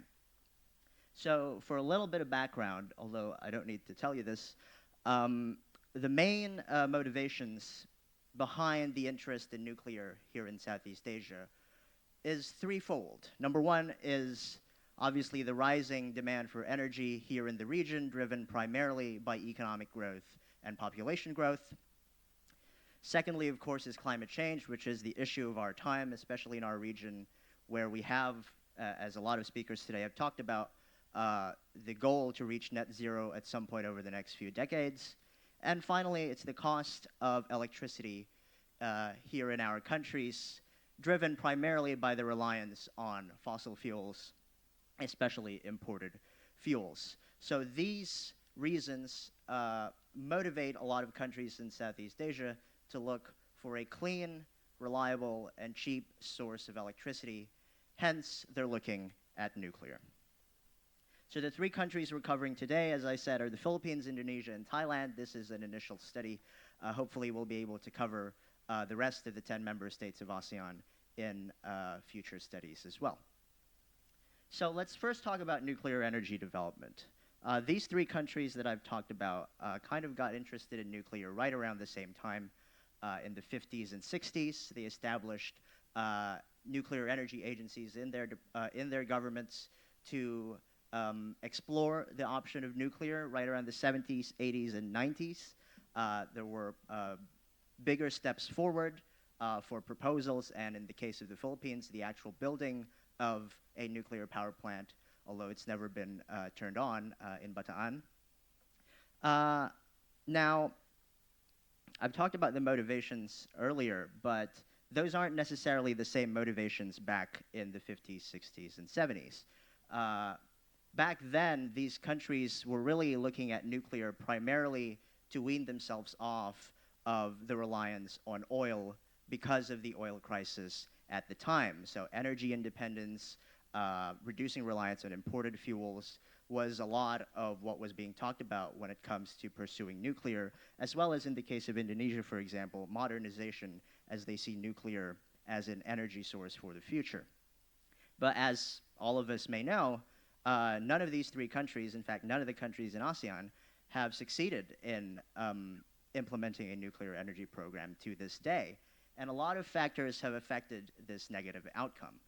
One of those is, for instance, in the Philippines and Indonesia, the democratic transition back in the 80s and 90s from more authoritarian to more democratic regimes empowered civil society groups and the public to be more vocal and open about their opposition to nuclear energy, especially fueled by the incidents in Chernobyl back in 1986 and more recently in Fukushima in 2011. Another big reason why these countries decided to shelve their nuclear energy plans is the discovery of natural gas deposits, especially in Indonesia and Thailand, for example, which gave these countries a cheaper option to pursue that is also an alternative to oil. And of course, financial limitations is a very big factor when it comes to nuclear because it is a capital-intensive energy source.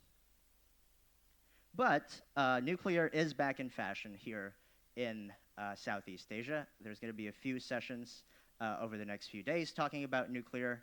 And all three of these countries have set nuclear energy targets in their national energy plans. In the Philippines, for example, they're targeting 1,200 megawatts by 2032 of nuclear, doubling that by 2035 and quadrupling it by 2050.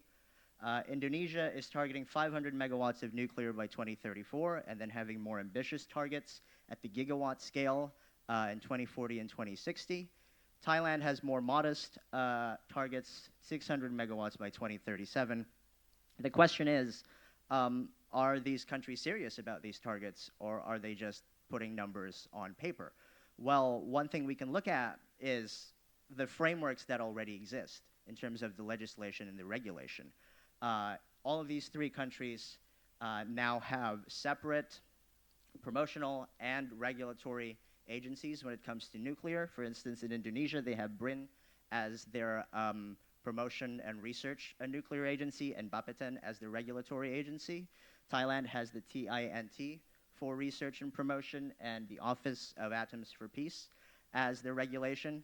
Up until last month, the Philippines only had the Philippine Nuclear Research Institute to perform both of these functions, but a new law has just been passed a few weeks ago, or has been signed into law a few weeks ago, establishing PhilAtom as the independent regulatory body. So these are significant steps towards implementing a nuclear energy program.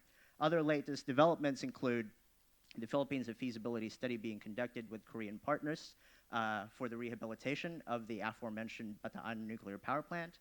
In Indonesia, they've issued the first ever nuclear-related license in Southeast Asia, a site evaluation license for a reactor by the company Thorcon. And Thailand is also conducting a feasibility study right now with the Danish molten salt reactor company, Saltfoss. Now let's talk a little bit about radioactive waste management. What are the current existing infrastructures in these countries when it comes to waste management? Because the question is, are we prepared once we start building all of these nuclear reactors to handle the waste that will come out of these reactors once we operate them? In the Philippines, there is only one radioactive waste management facility being operated by the PNRI. This is just for low-level and intermediate-level waste. There are no specific spent fuel regulations in the Philippines because there is no spent fuel yet that has been generated in the Philippines. But they are currently doing site studies for potential final disposal facilities. In Indonesia, there is one radioactive waste management installation near Jakarta. It's operated by BRIN. They have interim storage for low and intermediate level waste. They also have interim storage for the spent fuel that is being generated in their 3 research reactors. They treat spent fuel as high-level waste. And like the Philippines, they're doing site studies for a final disposal facility. Thailand, meanwhile, has 4 radioactive waste management facilities spread out across 3 sites in the country. These are interim storage for low and intermediate level waste. They have separate regulations for spent fuel. Mainly, the regulation is that the spent fuel has to be repatriated back to the country of origin. So wherever the fuel came from, they have to send it back. They can't dispose of it within the country. That's the existing regulation right now. And they have no new plans. They have no plans for new facilities when it comes to radioactive waste disposal. What are the future challenges for these 3 countries? Well, the future challenges, like I said, you have to look at the kinds of nuclear plants and reactors that they're considering and the kind of waste that that will produce. And there's a wide variety of the kinds of reactors that they're looking at. In the Philippines, the Bataan nuclear power plant is a Westinghouse pressurized water reactor, which uses your typical metal oxide uranium fuel. But they're also looking at high temperature gas reactors that use a new form of fuel called TRISO. And that is a different kind of fuel that produces a different kind of waste. In Indonesia, the Thorcon reactor, as I mentioned, uses molten salt technology, which is a liquid kind of fuel. And they also have their own design that uses TRISO fuel. And Thailand, Saltfoss, as I mentioned, that's another molten salt kind of reactor. And they're looking at Korea's SMART reactor, which uses your typical metal oxide fuel. So these produce different kinds of waste and different volumes of waste. So it's hard to predict how much waste you're going to have to deal with unless you make these decisions. So with this information in mind, what can we discuss? Well, we can tell that these 3 countries have a lot of common challenges when it comes to nuclear energy and radioactive waste. But with common challenges comes the potential for cooperation. In nuclear energy development, I think there's always a lot of plans, but as we know, plans are more likely to materialize if these countries come together to talk to vendors as a group rather than talking to individual vendors one at a time. But this requires aligning regulatory requirements so that these companies don't have to go through or jump through the same hoops over and over again, because if one reactor is good enough for Indonesia, it should be good enough for the Philippines and should be good enough for Thailand. But as some of the sessions earlier this morning said, funding is also important. We have to talk to multilateral development banks and a lot of other financial institutions to fund these capital-intensive projects. In terms of radioactive waste management, talk about funding, who's going to pay for waste, because this doesn't generate any income. Is it the government? Is it the waste generators? Do they have to pay into a fund, or do they have to pay for the services? A repository that can take in waste from different countries is an idea that should be considered for cost savings. But all options should be considered when it comes to how we manage and dispose radioactive waste, including deep borehole disposal and maybe reprocessing once the non-proliferation concerns have been addressed. In conclusion, the question is, are we prepared for nuclear energy and the radioactive waste that will be produced? Right now, the answer is no, but we can be if we cooperate between ourselves, if we cooperate with countries that have experience in these areas, and if we build on the progress and momentum that has already been made in these areas. Thank you so much. I'm happy to answer your questions now. Thank you. Okay, thank you for Mr. Chris Jericho. I will open for the Q&A Is there any question for the participant here? Okay. Thank you, Chris, for the comprehensive presentation and also comprehensive comparison. Yes. How about the comparison of people acceptance in those countries? Do you also study it? That's a very important criteria. I haven't been able to cover it in my research, but from what I've seen some numbers that say that public acceptance is rising in terms of nuclear in all three of these countries. So it's the pattern is same. There's a Yeah, it's going up. The numbers may not be exactly the same, but the trend is the same. Thank you. Thank you. Thank you for that nice presentation about nuclear energy. I'm just curious about the factors that determine the selection of the specific power capacity in implementing the nuclear energy. For example, in the Philippines, it was, I think, 1,200 megawatts. For Thailand, it's 600 megawatts. And does this capacity depend on the available area for the radioactive waste management? And if yes, what are the considerations or for such facilities or requirements? Right, that's a good question. So these targets were set by the respective governments, especially their energy ministries, when formulating their energy plans. So those numbers are not necessarily just one plant. In Thailand, for example, the 600 megawatts is supposed to be 2 separate 300 megawatt facilities. So this is in total their targets. As for how they decided that these are the targets, I think the primary factor was feasibility. Given the financial capacity of funding these kinds of projects, they want to set more modest targets early on. The big targets for Indonesia in 2040 and 2060, those haven't been implemented. Or sorry, those aren't part of the national plans yet, although they have been announced by certain members of the government. So I think these are more political rather than technical considerations, and I don't think they've factored in the waste that will be produced, because like I said, it depends on the kind of reactors you'll be choosing. It's hard to predict how much waste you'll produce, even if you know how much energy they'll be generating. Okay, thank you. We have another question. Hello, hi. Nice presentation, Chris. My question is, generally in nuclear, other than waste management, execution times is also supposed to be a big challenge. Any comments on that? That's the first one. And second thing is, where do you see, other than these countries, other countries' plans also for nuclear? And any place for nuclear as countries move towards more renewables and things like that? Right, yes, thank you. That's a great question. Yeah, one of the issues with nuclear is a lot of nuclear projects go over budget and over time, or over schedule. That was certainly the case for the Bataan nuclear power plant in the Philippines.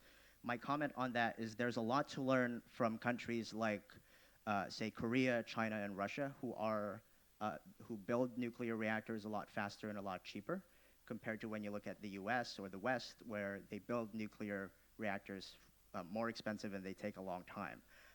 This is not a technical issue. This is not a technology issue. This is a policy and a regulatory issue. So I think these can be overcome with the right partners and the right regulatory frameworks.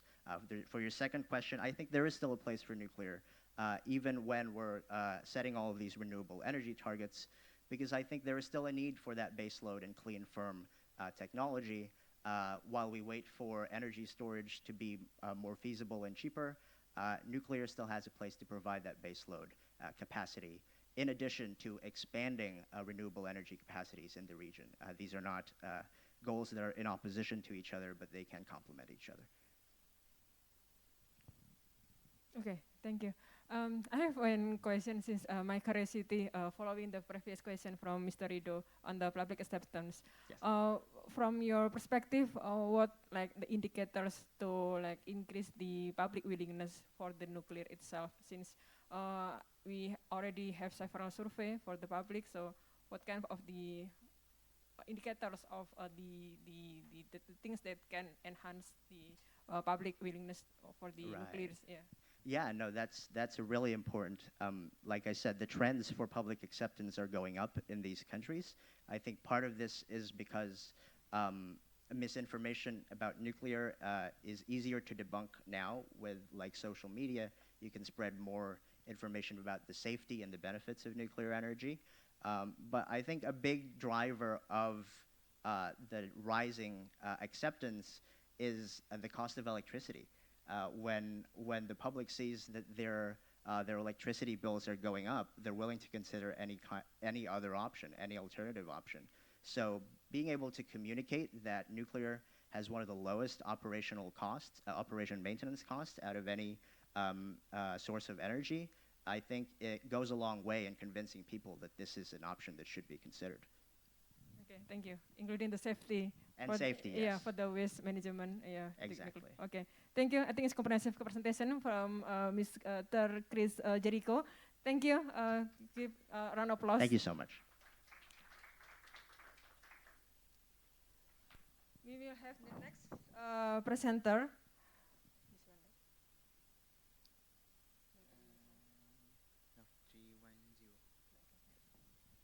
We have Mr. Michael Baun Samsan Gregorio that will present geospatial analysis of ocean wave energy potential in northern Luzon, Philippines. Oh, okay. Okay, Mr. Michael, the time is yours. You have 10 minutes for the presentation.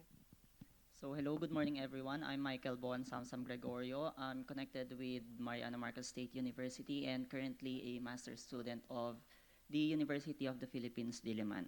So this is part of my thesis, which is entitled Geospatial Analysis of Ocean Wave Energy in Northern Luzon, Philippines.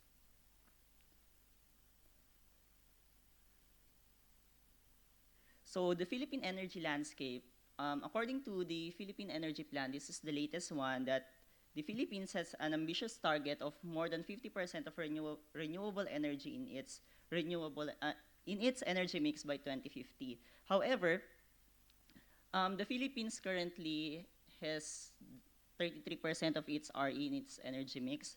So there is a need to look for additional renewable energy sources, and one of that is the untapped resource of ocean energy. So the Philippines has a vast and long coastlines, yet the Philippines doesn't yet utilize the significant energy potential of it. So the knowledge gap of this is that there is a critical need of comprehensive resource assessment and identify the suitable sites as the first step to consider and then to unlock this clean energy. So there are previous studies of wave energy in the Philippines. The first one is from Kojaste. In his review, he eliminated Philippines in his review in Asia because Philippines has limited studies. The second one is in Ketoras. His assessment only covers for a year, and it covers 47 locations. Meanwhile, for the Capia, his simulation only covers also for a year, and he uses SWAN model and recommends running longer simulations for about 10 years. So for the fourth one, Aminodin, he covers only a small portion of the Philippines, which is in Palawan. So Palawan is a small island. It's a long island, I mean. And then it is followed by Pacaldo. His assessment is only focusing on the small islands of Palawan. And lastly, for Wang, he recommends an IECE standards for the wave energy resource assessment. So here, all of their assessment only focuses on the wave potential and did not identify the suitable sites for the wave energy converter deployment. So for this study, I tried to identify the optimal and suitable locations for the deployment of wave energy plants using the AHP performed in ArcGIS Pro. So the data layers I needed was the wave energy density, the significant wave heights, the water depth or the bathymeter of the ocean, the distance from the shoreline, the distance from the ports, and also the proximity to the protected areas. And the methodology is that there are weights given from the AHP, and then it will be aggregated using the site suitability analysis modeler using the ArcGIS Pro. And the output will just be a site suitability map on where to put the wave energy converters.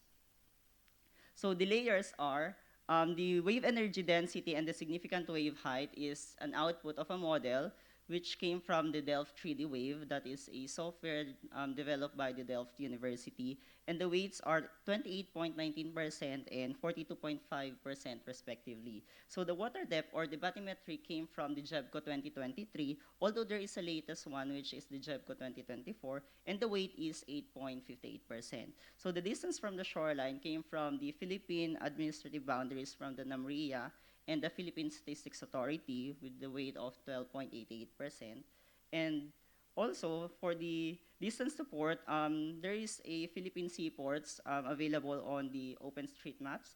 And then lastly, for the distance to the protected areas, that it is based from the World Database on Protected Areas, and then in the NIPAS, which is based on the Philippine Republic Act 7586, which weighted 3.04%. So all of these criteria or layers and their weights will be utilized in the suitability modeler in ArcGIS Pro. So the results came that on the part of Northern Luzon, there is a suitable areas, mostly on the west side of the Northern Luzon, and then a lot of areas in the Babuyan Group of Islands. What's interesting here is that in the Babuyan Group of Islands, they are not connected to the main grid. So if ever that this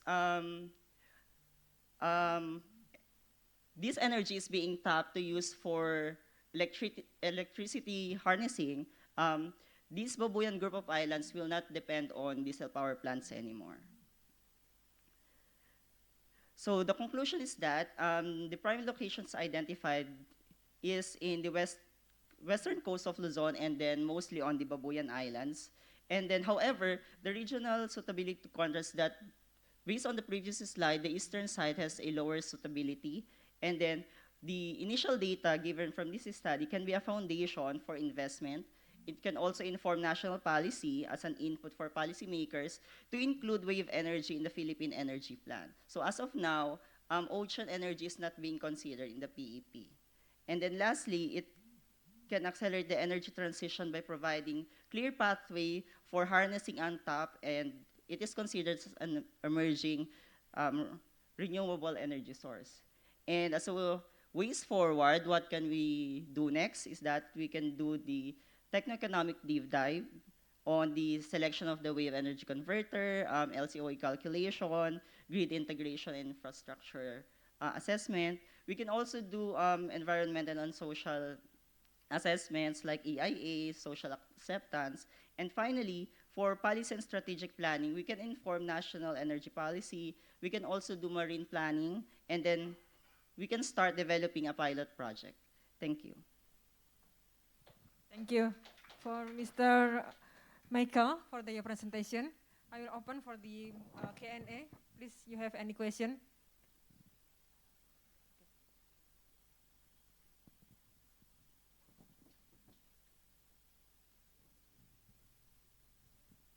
Thank you very much for your presentation.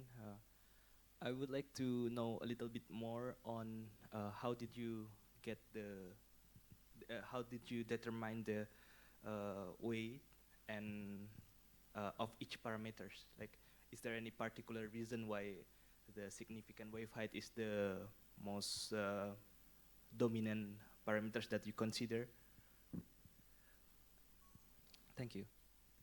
Here, the weights and the criteria being used here is based on a study by Hu et al. So Hu et al. Studied mostly on the South China Sea, which included the Philippines. So I directly adopted the weights and the criteria being used in their study.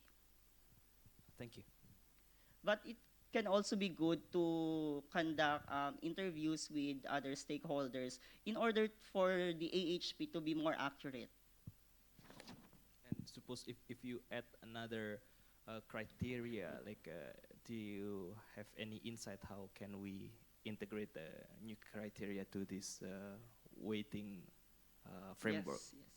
Yes, there are a lot of studies defining different criteria like distance to the grid, like that, distance to livelihood, to the, but there are a lot of criterias. However, this one is the most common among them. I see. Thank you. Thank you very much. Next question.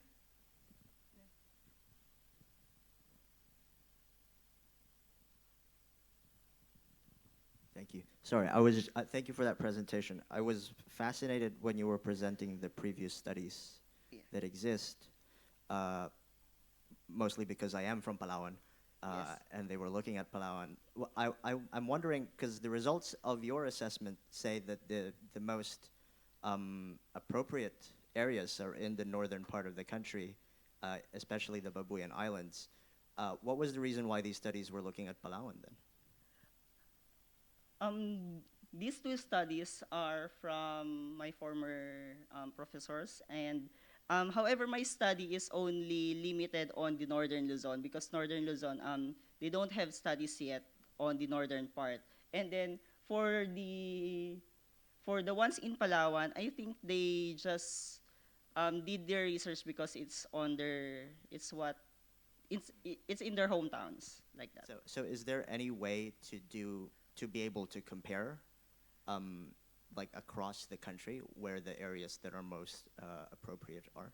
Actually, the initial site of my study is the whole Philippines, but it will require a lot of time, a lot of data, and my computer will not,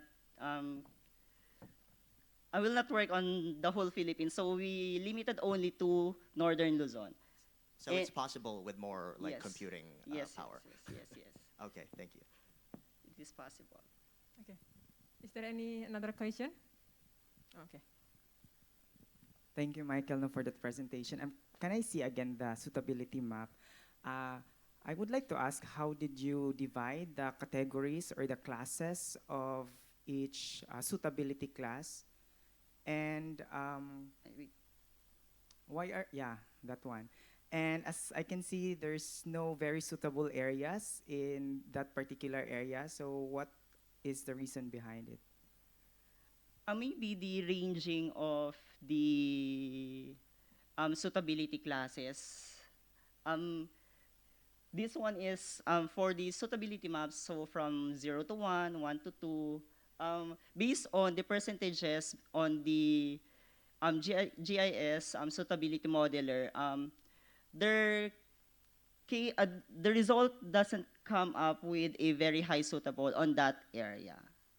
So depending on some of the 6 factors. But did you try to explore what maybe the main reason, or maybe they are far from this particular criteria, or what?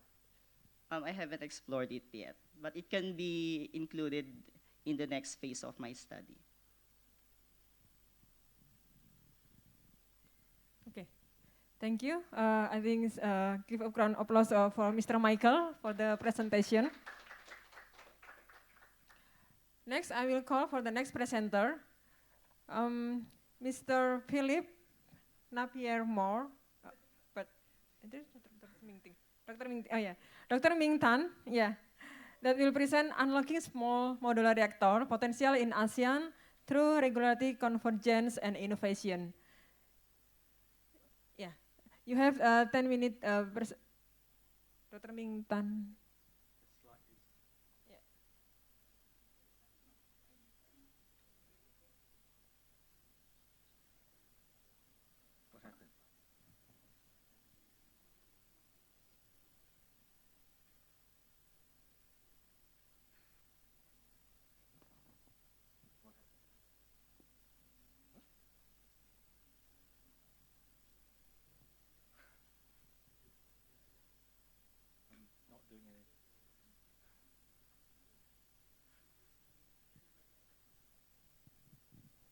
Okay, this one. No. Dr. Ming Tan. But the slide looks different. So it's your title presentation? Yeah, but the slide looks different.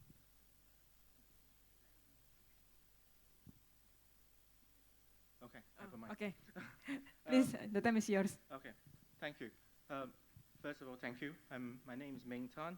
I'm the global practice lead for nuclear in a company called Mott MacDonald. If you don't know what Mott MacDonald is an engineering consultancy firm. There's a global organization with over 20,000 people and headquartered in the UK. And we have about 900 people or so currently working in the nuclear industry, mostly in UK and Europe. However, we very much focusing on Southeast Asia right now. We try to grow the workforce and our market share in the nuclear industry in Southeast Asia. Hence, I want to provide some more thinking and how we can help ASEAN country to bring nuclear into it. You've seen a presentation earlier. You've seen a presentation earlier by, I think, Carlos. You hear a lot of very similar information.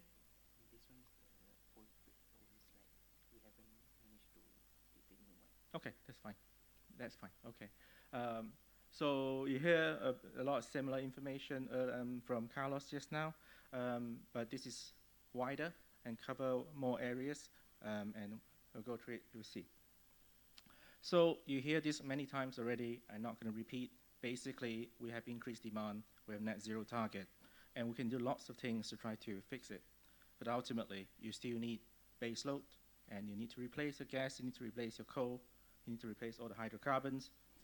Nuclear seems a very good idea, and especially small modular reactors seem to be a very good idea because you can then replace a similar size CCGT gas and things like that. And so clearly there's interest, and many, many countries have been looking at it. I think earlier they talked about Philippines, Thailand, Indonesia, there are more. In fact, this is just a quick search of the internet. You found in ASEAN, all these countries, Indonesia, Vietnam, Thailand, Philippines, Malaysia, Singapore was looking at it. Even actually, we in Mott MacDonald just currently started a study on Singapore, for example, potentially looking at nuclear in Singapore. And this is another way of presenting the information, purely from a timeline perspective. Again, just looking at from 2022, there's so much interest in various different countries. And this is purely on ASEAN. And then you look wider, in COP28, for example, 30 countries say they're going to triple the nuclear by 2050. So the demand's not just in ASEAN, but globally. So what are all these countries in common? Most importantly, all the ASEAN countries we're talking about here, they're not a traditional nuclear country. What does that mean?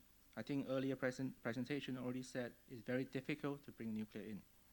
To be a nuclear country, you need to cover a lot of grounds. So how to become a nuclear country? First of all, you look at the strategic and policy framework. That will cover like how to integrate nuclear into the national energy strategy. You then need to look at the technical infrastructure.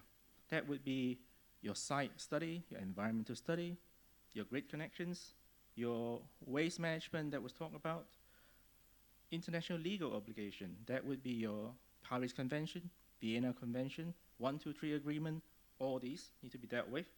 Then, of course, how do you think you're going to set up? Is it a plant owner operators? Are you just going to have a technology vendors? Or you're going to build a DevCo? So many things to look at. Of course, money. Money been talked about a lot of time already. And last but definitely not least is the legal and regulatory framework. That itself can spend a lot of time, a lot of way you can look at it. But luckily, the IEA been quite nice and have some milestone approach. It's clearly identified in the IEA document that you can look at 3 phases: policy, legal readiness, regulatory, HR developments, and etc. So it is very complex, and a lot of things you need to do to bring nuclear in. And each country have different challenges. Singapore, for example, very small. The emergency planning zone will be so large. Indonesia, for example, or the islands, how is grid going to work? So you have all countries have all different challenges, but why are we only focusing on the challenges? Can't we look at the commonality? The more important thing is look at what's the same, not what's different. And basically the question is, why can't we work together? That's what we're suggesting. We look at it, there are 3 main areas we can work together.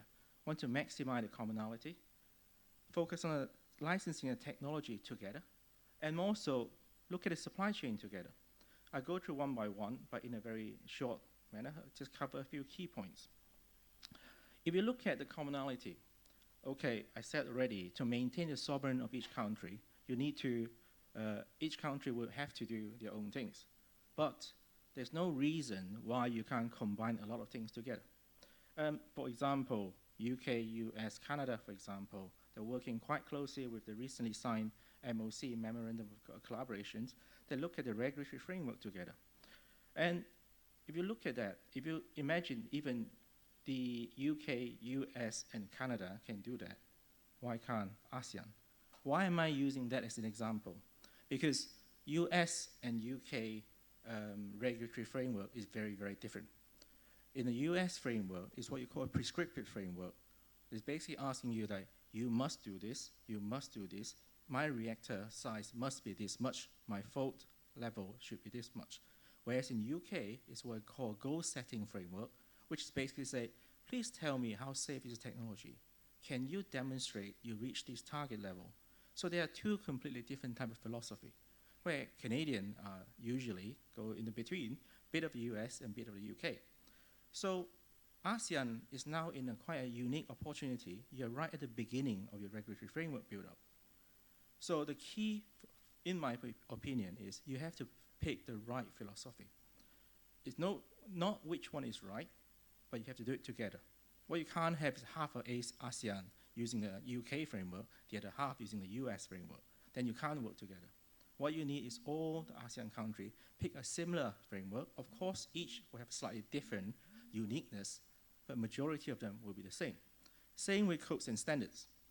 You have to follow the same family of codes and standards in this case. Of course, you can share a lot of training and upskilling together. There's no reason why you have different training centers for each country. Can you not share them? There are common qualifications, safeguarding challenge, etc. I'm not going to go through it because it's quite a lot of things you can do. And the second thing, I think is actually the most important thing, is the technology. Every country that come, they say, I want to bring nuclear into my country. The first thing they will do, which technology? Is it Russian technology? Is it Korean technology? Is it PWR? Is it BWR? They're all a big family of technologies. And each country will then look at their own due diligence, will look at their own safety assessment. Why do it 6, 7 times when you can do it once jointly together? Do it once and cover all different countries. And you can have a handful of technologies. What that means is, you probably know all this already. In SMRs, you have Gen 3 and Gen 4 reactors. Gen 3 reactors is basically a water-cooled reactor, and Gen 4, a different way of cooling, is slightly more, less mature, but potentially much higher use and probably more suitable in ASEAN country. But the point I'm trying to make is, what you can do potentially, you can select a suite of technology that is similar to a large sea-based area, a large area near the sea with access to water. You could have select 2 or 3 island-focused technology. You can select, again, 2 or 3 of industrial use technology. So you have pre-approved or pre-reviewed technology for the ASEAN country to look at. Then what that means is, if say Malaysia want to pick up nuclear SMRs, for example, I don't have to redo my analysis because ASEAN have done a lot of work already. I just need to look at the suitability of this technology to my site. And then the third one is more about supply chain. To bring a nuclear power plant into a country is a big challenge. You need to cover a lot of skills. A single country in ASEAN, personally, I could be wrong, I don't think have the capacity and the capability to cover all grounds. Why can't each country focus on an area that they're good at? For example, Malaysia might say, oh, I like to do the instrumentation control because I'm good at digital. And Singapore may say, oh, cybersecurity, this is where I want to focus on. Indonesia may say, oh, I want to do forging, manufacturing. If one country be the center of excellence of one key area, and working together as an ASEAN network, that would then give you a much better chance to be successful. I haven't even touched about fuel yet because I'm running out of time very quickly. I'm going to move straight on to why I'm suggesting all this. So what it means, there are 4 key areas why this is very beneficial. First of all, of course, it saves money and time. What it means is I just need to do my assessment once and then just look at the suitability of it. Of course, you save money. And secondly, if one country say, I want to do nuclear and I want to do all the publicity of it, yeah, it's fine. But if the whole ASEAN, a few countries doing together, it's much stronger. It means like everyone is doing it. And the third one, we need to understand from SMR vendors' perspective, it's not just about you choosing which technology. It's also about the technology choosing you. We know there's so many countries want nuclear right now. So as one single country, if I say, I only want one unit, why would the vendor focus time on you? Just sell one unit, I can sell here for 10. But as a collectively, as ASEAN, I want to buy 8 or 10, suddenly you are in a different beast. They will customize the design for you because you are a big enough market. And last, but definitely not least, I think this is a chance to collectively work together and therefore focus on a key area and the key skills that that country is good at. And then together, you have all the skills you needed to build a nuclear power plant.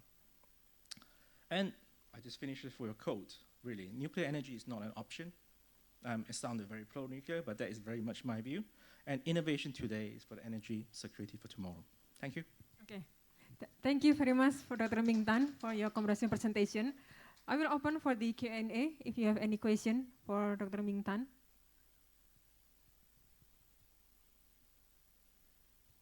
Okay, please. Hi, Doctor. Thank you for that wonderful presentation, especially the focus on SMRs. I've talked about all of the different companies and different SMRs that different countries in ASEAN are talking to individually. What is driving the motivation on the side of the companies, the interest in Southeast Asia? Like, why are these SMR companies looking at Southeast Asia going, like, we might want to talk to these countries and build there? Ultimately, it's business. That is, well, from the SMR perspective, SMR selling single unit would not work. Selling single unit would be just a smaller version of a large gigawatt. It could be expensive and it would take a long time. But when they want to talk to these different countries, the only way of SMRs to be successful is to be a commodity and to have a fleet deployment.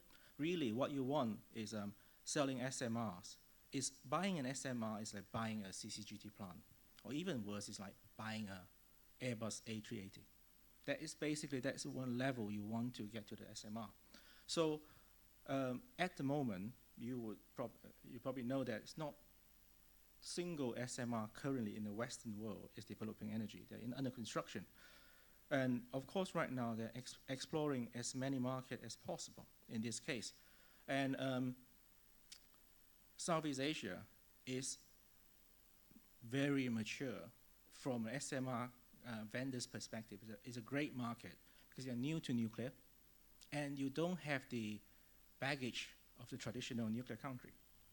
So you can actually have your regulations to build around SMRs rather than your traditional large-scale reactor, your NRCs, your ONRs, etc. So they're very interested. But the point I try to emphasize is the aim is not to sell one. It's about a fleet. That's the key. Yeah. Thank you. Is there any another question? Okay. Hello, thank you for very interesting presentations. I am currently a PhD student in Chiang Mai University, Thailand. I am studying the Thailand energy security policy, and I came up with this this policy discourse around nuclear energies. As you may have already known, that Thailand has proposed a lot of nuclear in the renewable energy grid, and it's been proposed small modular plant SMR as the secure energy, and it's been narrated as a safe energy compared to other traditional nuclear energy plants. So I just want to know if I might be wrong, because based on what I understand and what I learned, SMR is still very emerging technology and not a lot of country has quite implemented. If I'm wrong, you can help me. It has already only been implemented in Russia, China, and some other countries, so it's still very emerging. So maybe probably I just want to get your opinions on how much has been studies about these safeties and social implications of this SMR and compared to other traditions. Thank you. Great question. thank you for asking that so that I can explain. Basically, SMRs, there are two big families of SMRs. The first family of SMRs is what you call a Gen 3 Plus. That is a light water reactor. That's essentially a smaller size, larger scale reactor, with the exception that it's modular, and more importantly, it's passive safety. So what it means that it's small enough that if there is, say, a Fukushima to happen, we don't need any human intervention. So that technology is very mature. So in terms of regulations and safety, there's a few already been through the national NRC, which is a US regulation, and some going through the UK on the very final stage, and one been approved in Korea, and the second one's going. A lot of the Gen 3 Plus technology is highly mature. And there is, you're right, that currently only Russia and China have one completed, but it's quite a few under construction or confirmed will be developed. The one that is more emerging is the Gen 4 reactor. Also, one or two of them we disagree, but most of them are behind to the Gen 3 reactor. What they do, they are using a different way of cooling, such as high temperature gas, such as molten salt, such as metal cool reactor. It's a very different way, but they bring significant benefits. For example, some are load following, which would be great for the grids. And some, you can use it for district heat, for desalination. There's even a couple that is designed for space, for in future for moon base, for example. So is that so many different levels. Typically, people would say the Gen 3 Plus is for 2030s, the Gen 4 is for 2040s. So this is typically the sort of timeline that we're looking at. So to answer your question in short, there are technology that is ready to deploy and mature, but there are a lot of emerging technology that will need probably 5 to 10 years to get there. Yeah. Okay. And they are safer than the larger scale reactor. Thank you. Is there any question for the participant here? Maybe as information from the ASEAN Center for Energy, we have like a working group also in nuclear energy council. As we have the APEC, the 7 program area, one of it is civilian nuclear energy. I think in your first point on the maximum commonality for the joint collaboration among ASEAN member states, we do agree that during this APEC, we have several milestones, including the enhance the public awareness through our study, training for the ASEAN member states, capacity building for the nuclear. I think it's very interesting to also hear your thoughts on the SMR. Okay, thank you. Thank you. Give a round of applause for Dr. Ming Tan. Okay, so for the next presenter, we have Mr. Philip Navier-Moore, that will present on the firm renewables as a catalyst for low carbon energy transition in ASEAN, a case study of ASEAN largest hybrid solar and BESS project. You have 10 minutes presentation. The time is yours, sir. Thank you. So I'm also from Mott MacDonald, so I don't introduce too much, but I'm coming from our Asia business. I'm based in Thailand. I've been there 17 years, working on the energy transition in Asia, primarily on solar and wind power with power interconnection. So, Ming introduced what we're doing in nuclear. In the renewables and energy storage space, we've done a lot around the world, and particularly a strong focus in Asia. So we've worked on most of the onshore wind in Southeast Asia, most of the offshore wind in Northeast Asia, a lot of the solar, for example. And I wanted to bring to your attention a case study. I don't know, show of hands, how many people know about the Terra Solar project in the Philippines? Terra Solar project, anybody? Well, that's good, because I'm going to tell you about it. But before I talk about that, I'll just set the scene, some context.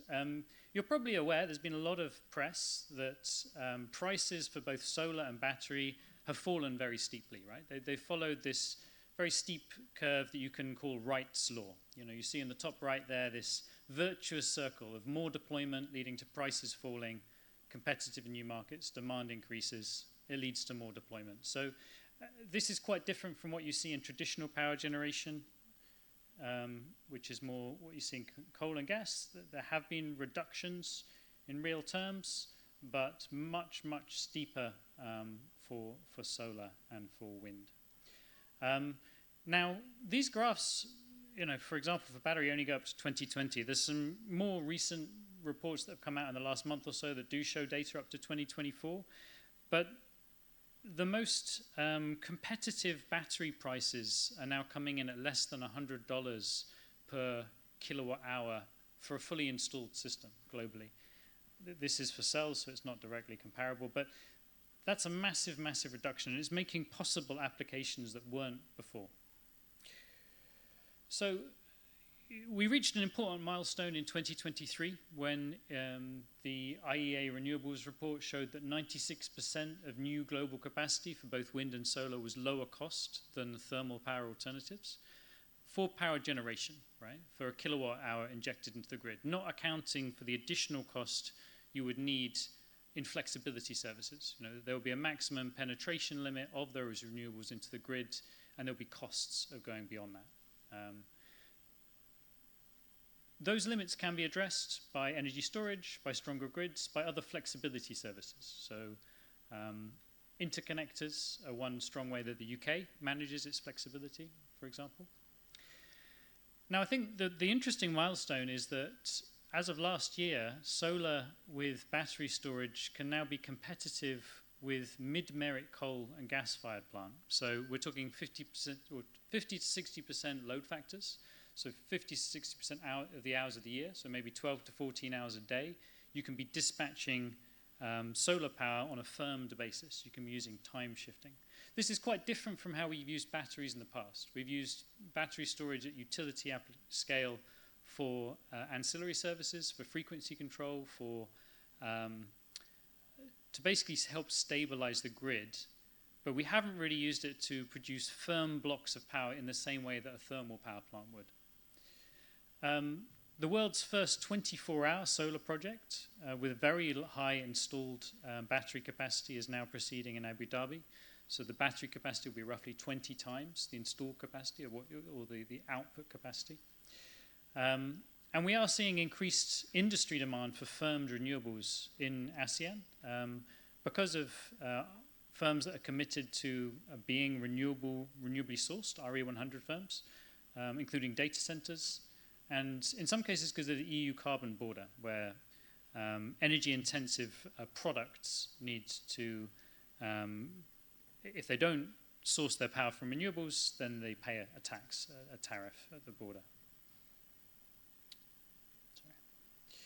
So the concept, simply, if you just have solar on its own, in a sunny place, you might be generating at full load equivalent for 20% of the hours of the year.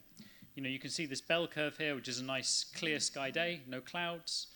That's only a fifth of the overall block in gray you see there. So if you want to move to the right-hand side and have 100% penetration, you need to install a lot more solar, maybe 5 to 6 times the amount of solar, and you need to install a lot of battery, maybe 17 to 20 times the amount of battery compared with the output capacity.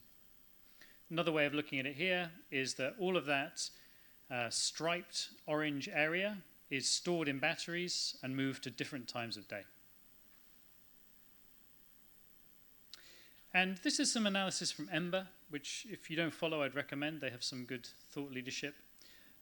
This is based on US costs, so will be different in different places depending on the solar resource, depending on coal and gas prices.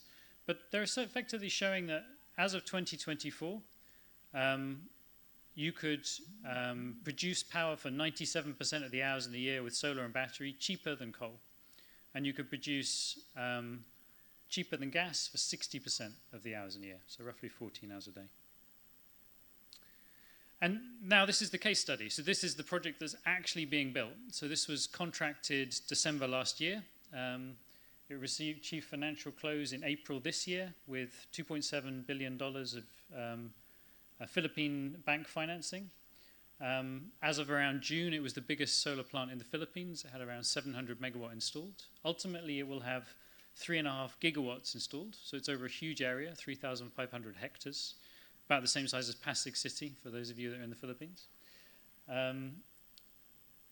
So this is a kind of world first. I think it's the first project that we're aware of globally where a solar plus battery has outcompeted thermal power to produce a firm dispatch of 14 hours a day during weekdays. And obviously there's some complexities to how you get this done. I've emphasized on this slide here just the sheer scale of deployment. You're doing 160 megawatts of solar a month. That's a large plant every month. To do that, they had 2 EPC contractors, Power China and Energy China, working in parallel.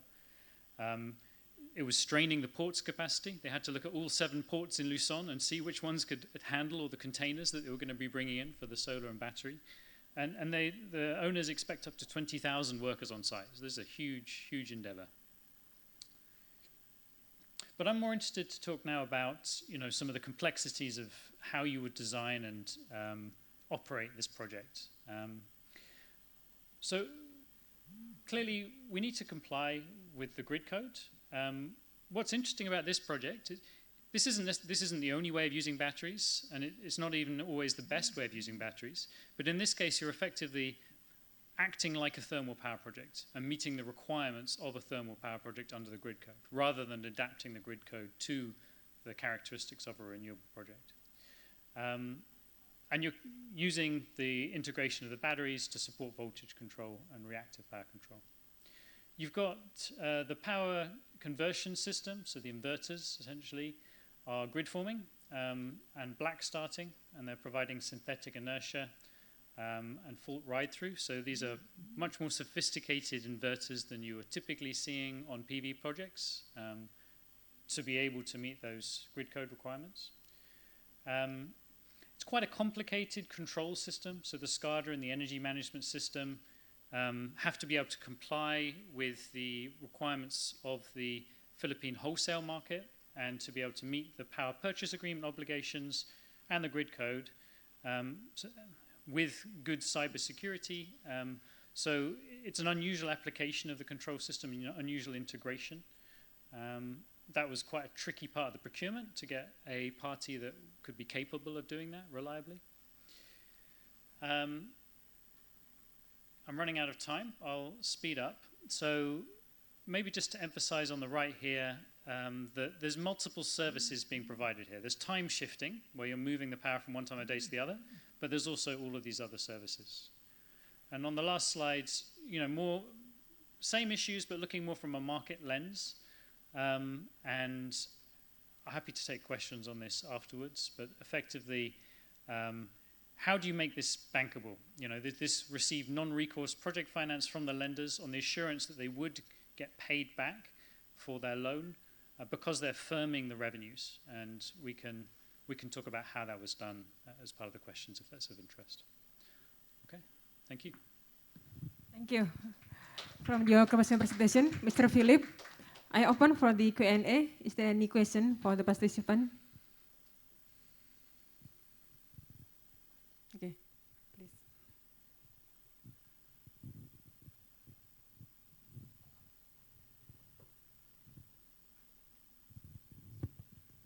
Thank you for insightful presentation. My name is Mohammed Hazrati from National University of Singapore Center for International Law.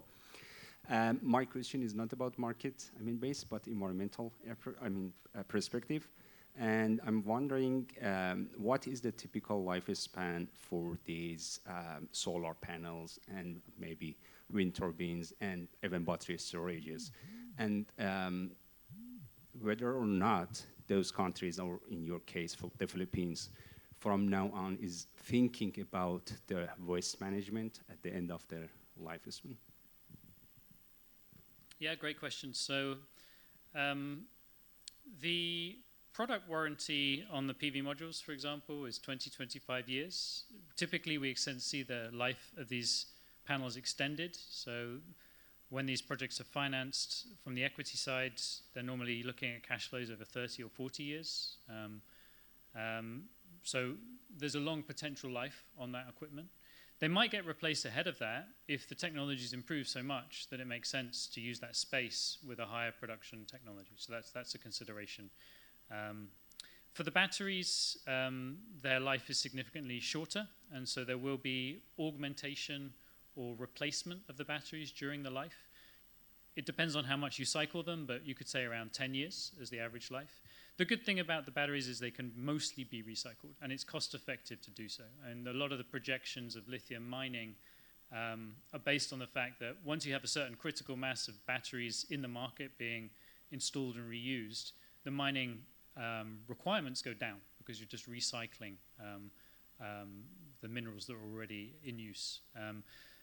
PV module is much trickier from a recycling perspective. It's not a revenue earner to recycle, so it's a cost. Most countries in ASEAN do not require decommissioning reserves, so you don't have to save money for the end of life to pay to recycle the modules. So at this point in time, the modules go to landfill. I expect as recycling methods improve and as regulation advances, there will be requirements on owners to recycle at end of life. Whether those will be applied retrospectively or just for new projects is a question for regulators. But we are seeing in more advanced economies there is a requirement to recycle at least part of the components of the PV module. And on wind turbines, they're also designed for at least a 20-year life, and we typically see that extended as well, again, say to 30 years. Generally, the energy payback on all of this equipment is very low.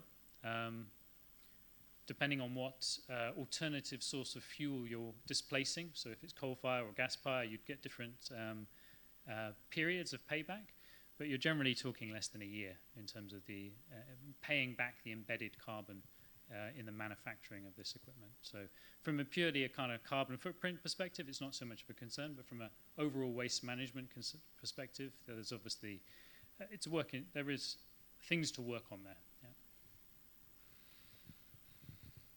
Okay, thank you. We have another question. Yeah.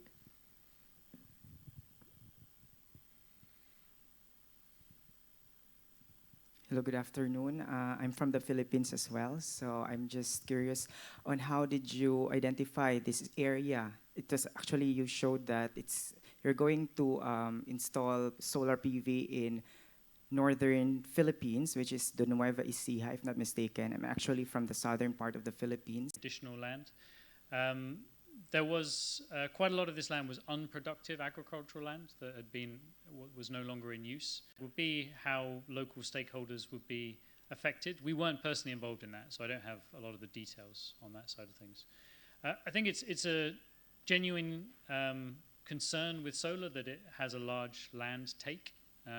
Where possible, you would install on rooftops, you'd install on reservoirs, the floating solar. You know, if we talk about the projects that will bring power into Singapore, right? The solar and battery projects that are going to use subsea cables to come into Singapore that have been licensed.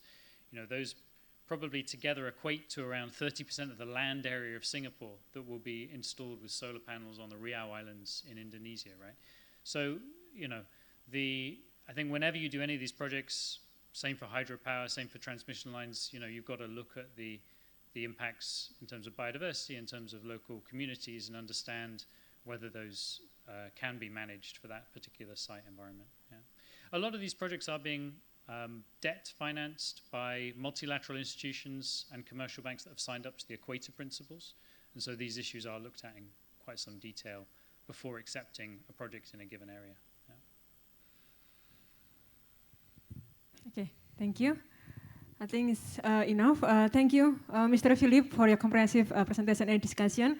Give a round of applause for Mr. Philip. Okay. I think we have the last presenter, Mr. Michael Baun Samsan Gredio. Okay. Okay. You will present characterization of wave energy in Northern Luzon, Philippines using Delft 3D wave. Yeah. The time is yours, sir. So hello, good afternoon, it's me again. So the first presentation was the phase 2 of my study, and this one is the first one. So before doing the site suitability analysis, we need to characterize the significant wave height and wave period of the ocean. So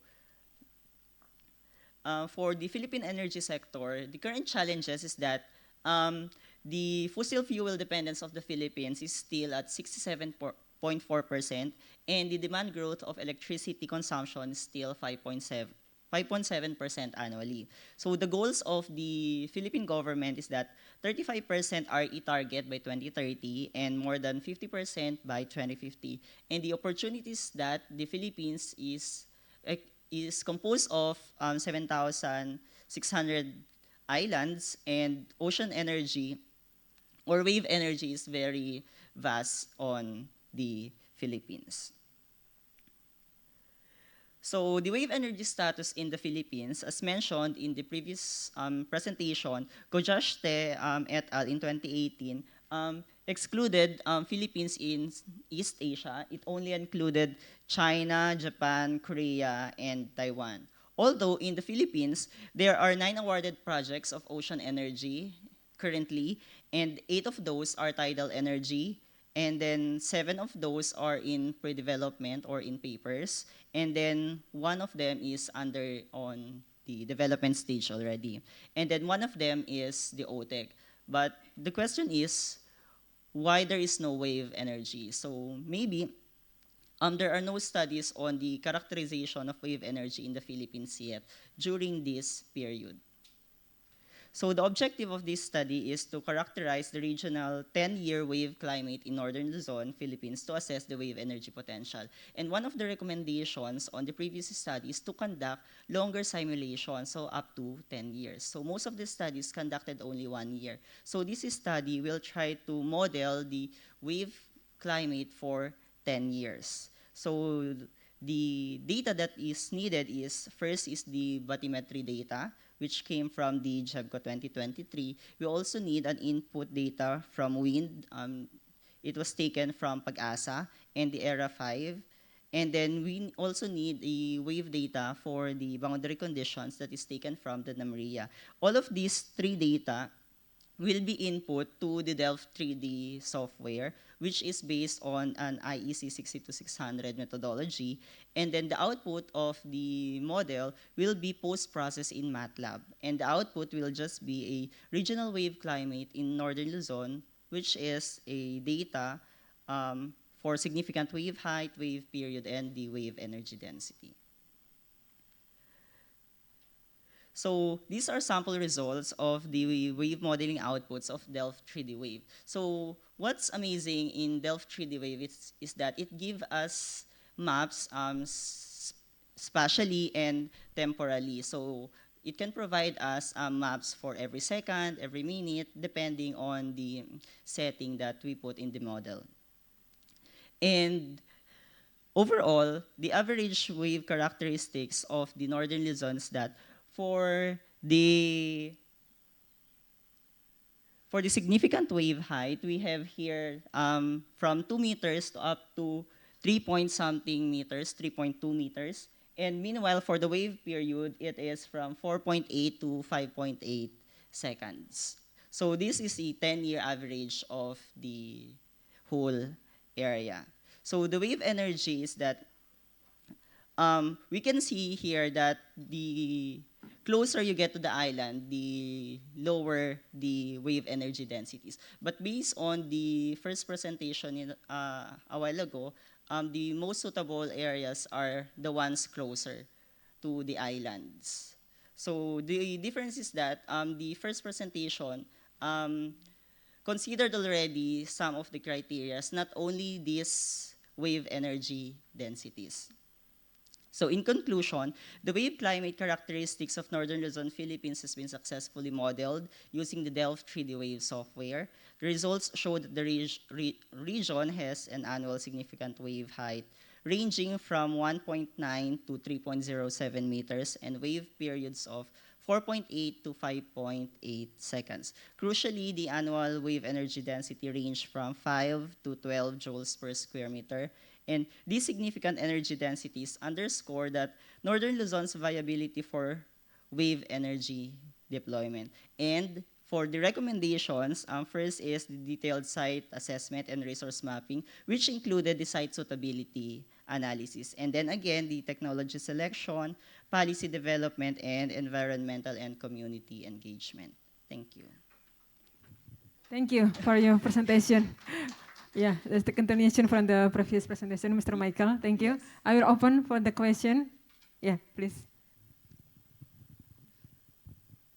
Okay, thank you. So I'm not coming from engineering background, so my question is more into the climate change aspect of this, of your research. So did you factor in climate change risk in your modeling or characterization? Because I believe that in the coming years, the wave probably becomes more, the wave energy increase and sometimes it becomes catastrophic. So it probably will affect whatever technology that will deploy later on. So yeah, that is my question.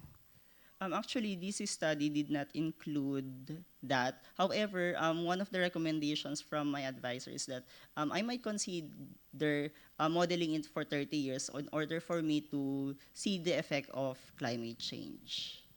Okay, then. So that's the recommendation. So factor in like climate scenario. Yes, climate scenarios and longer time period in order to see the ENSO for 30 years. Okay, At thank least you. 30 years. Yep, thank you. Thank you. You have another question?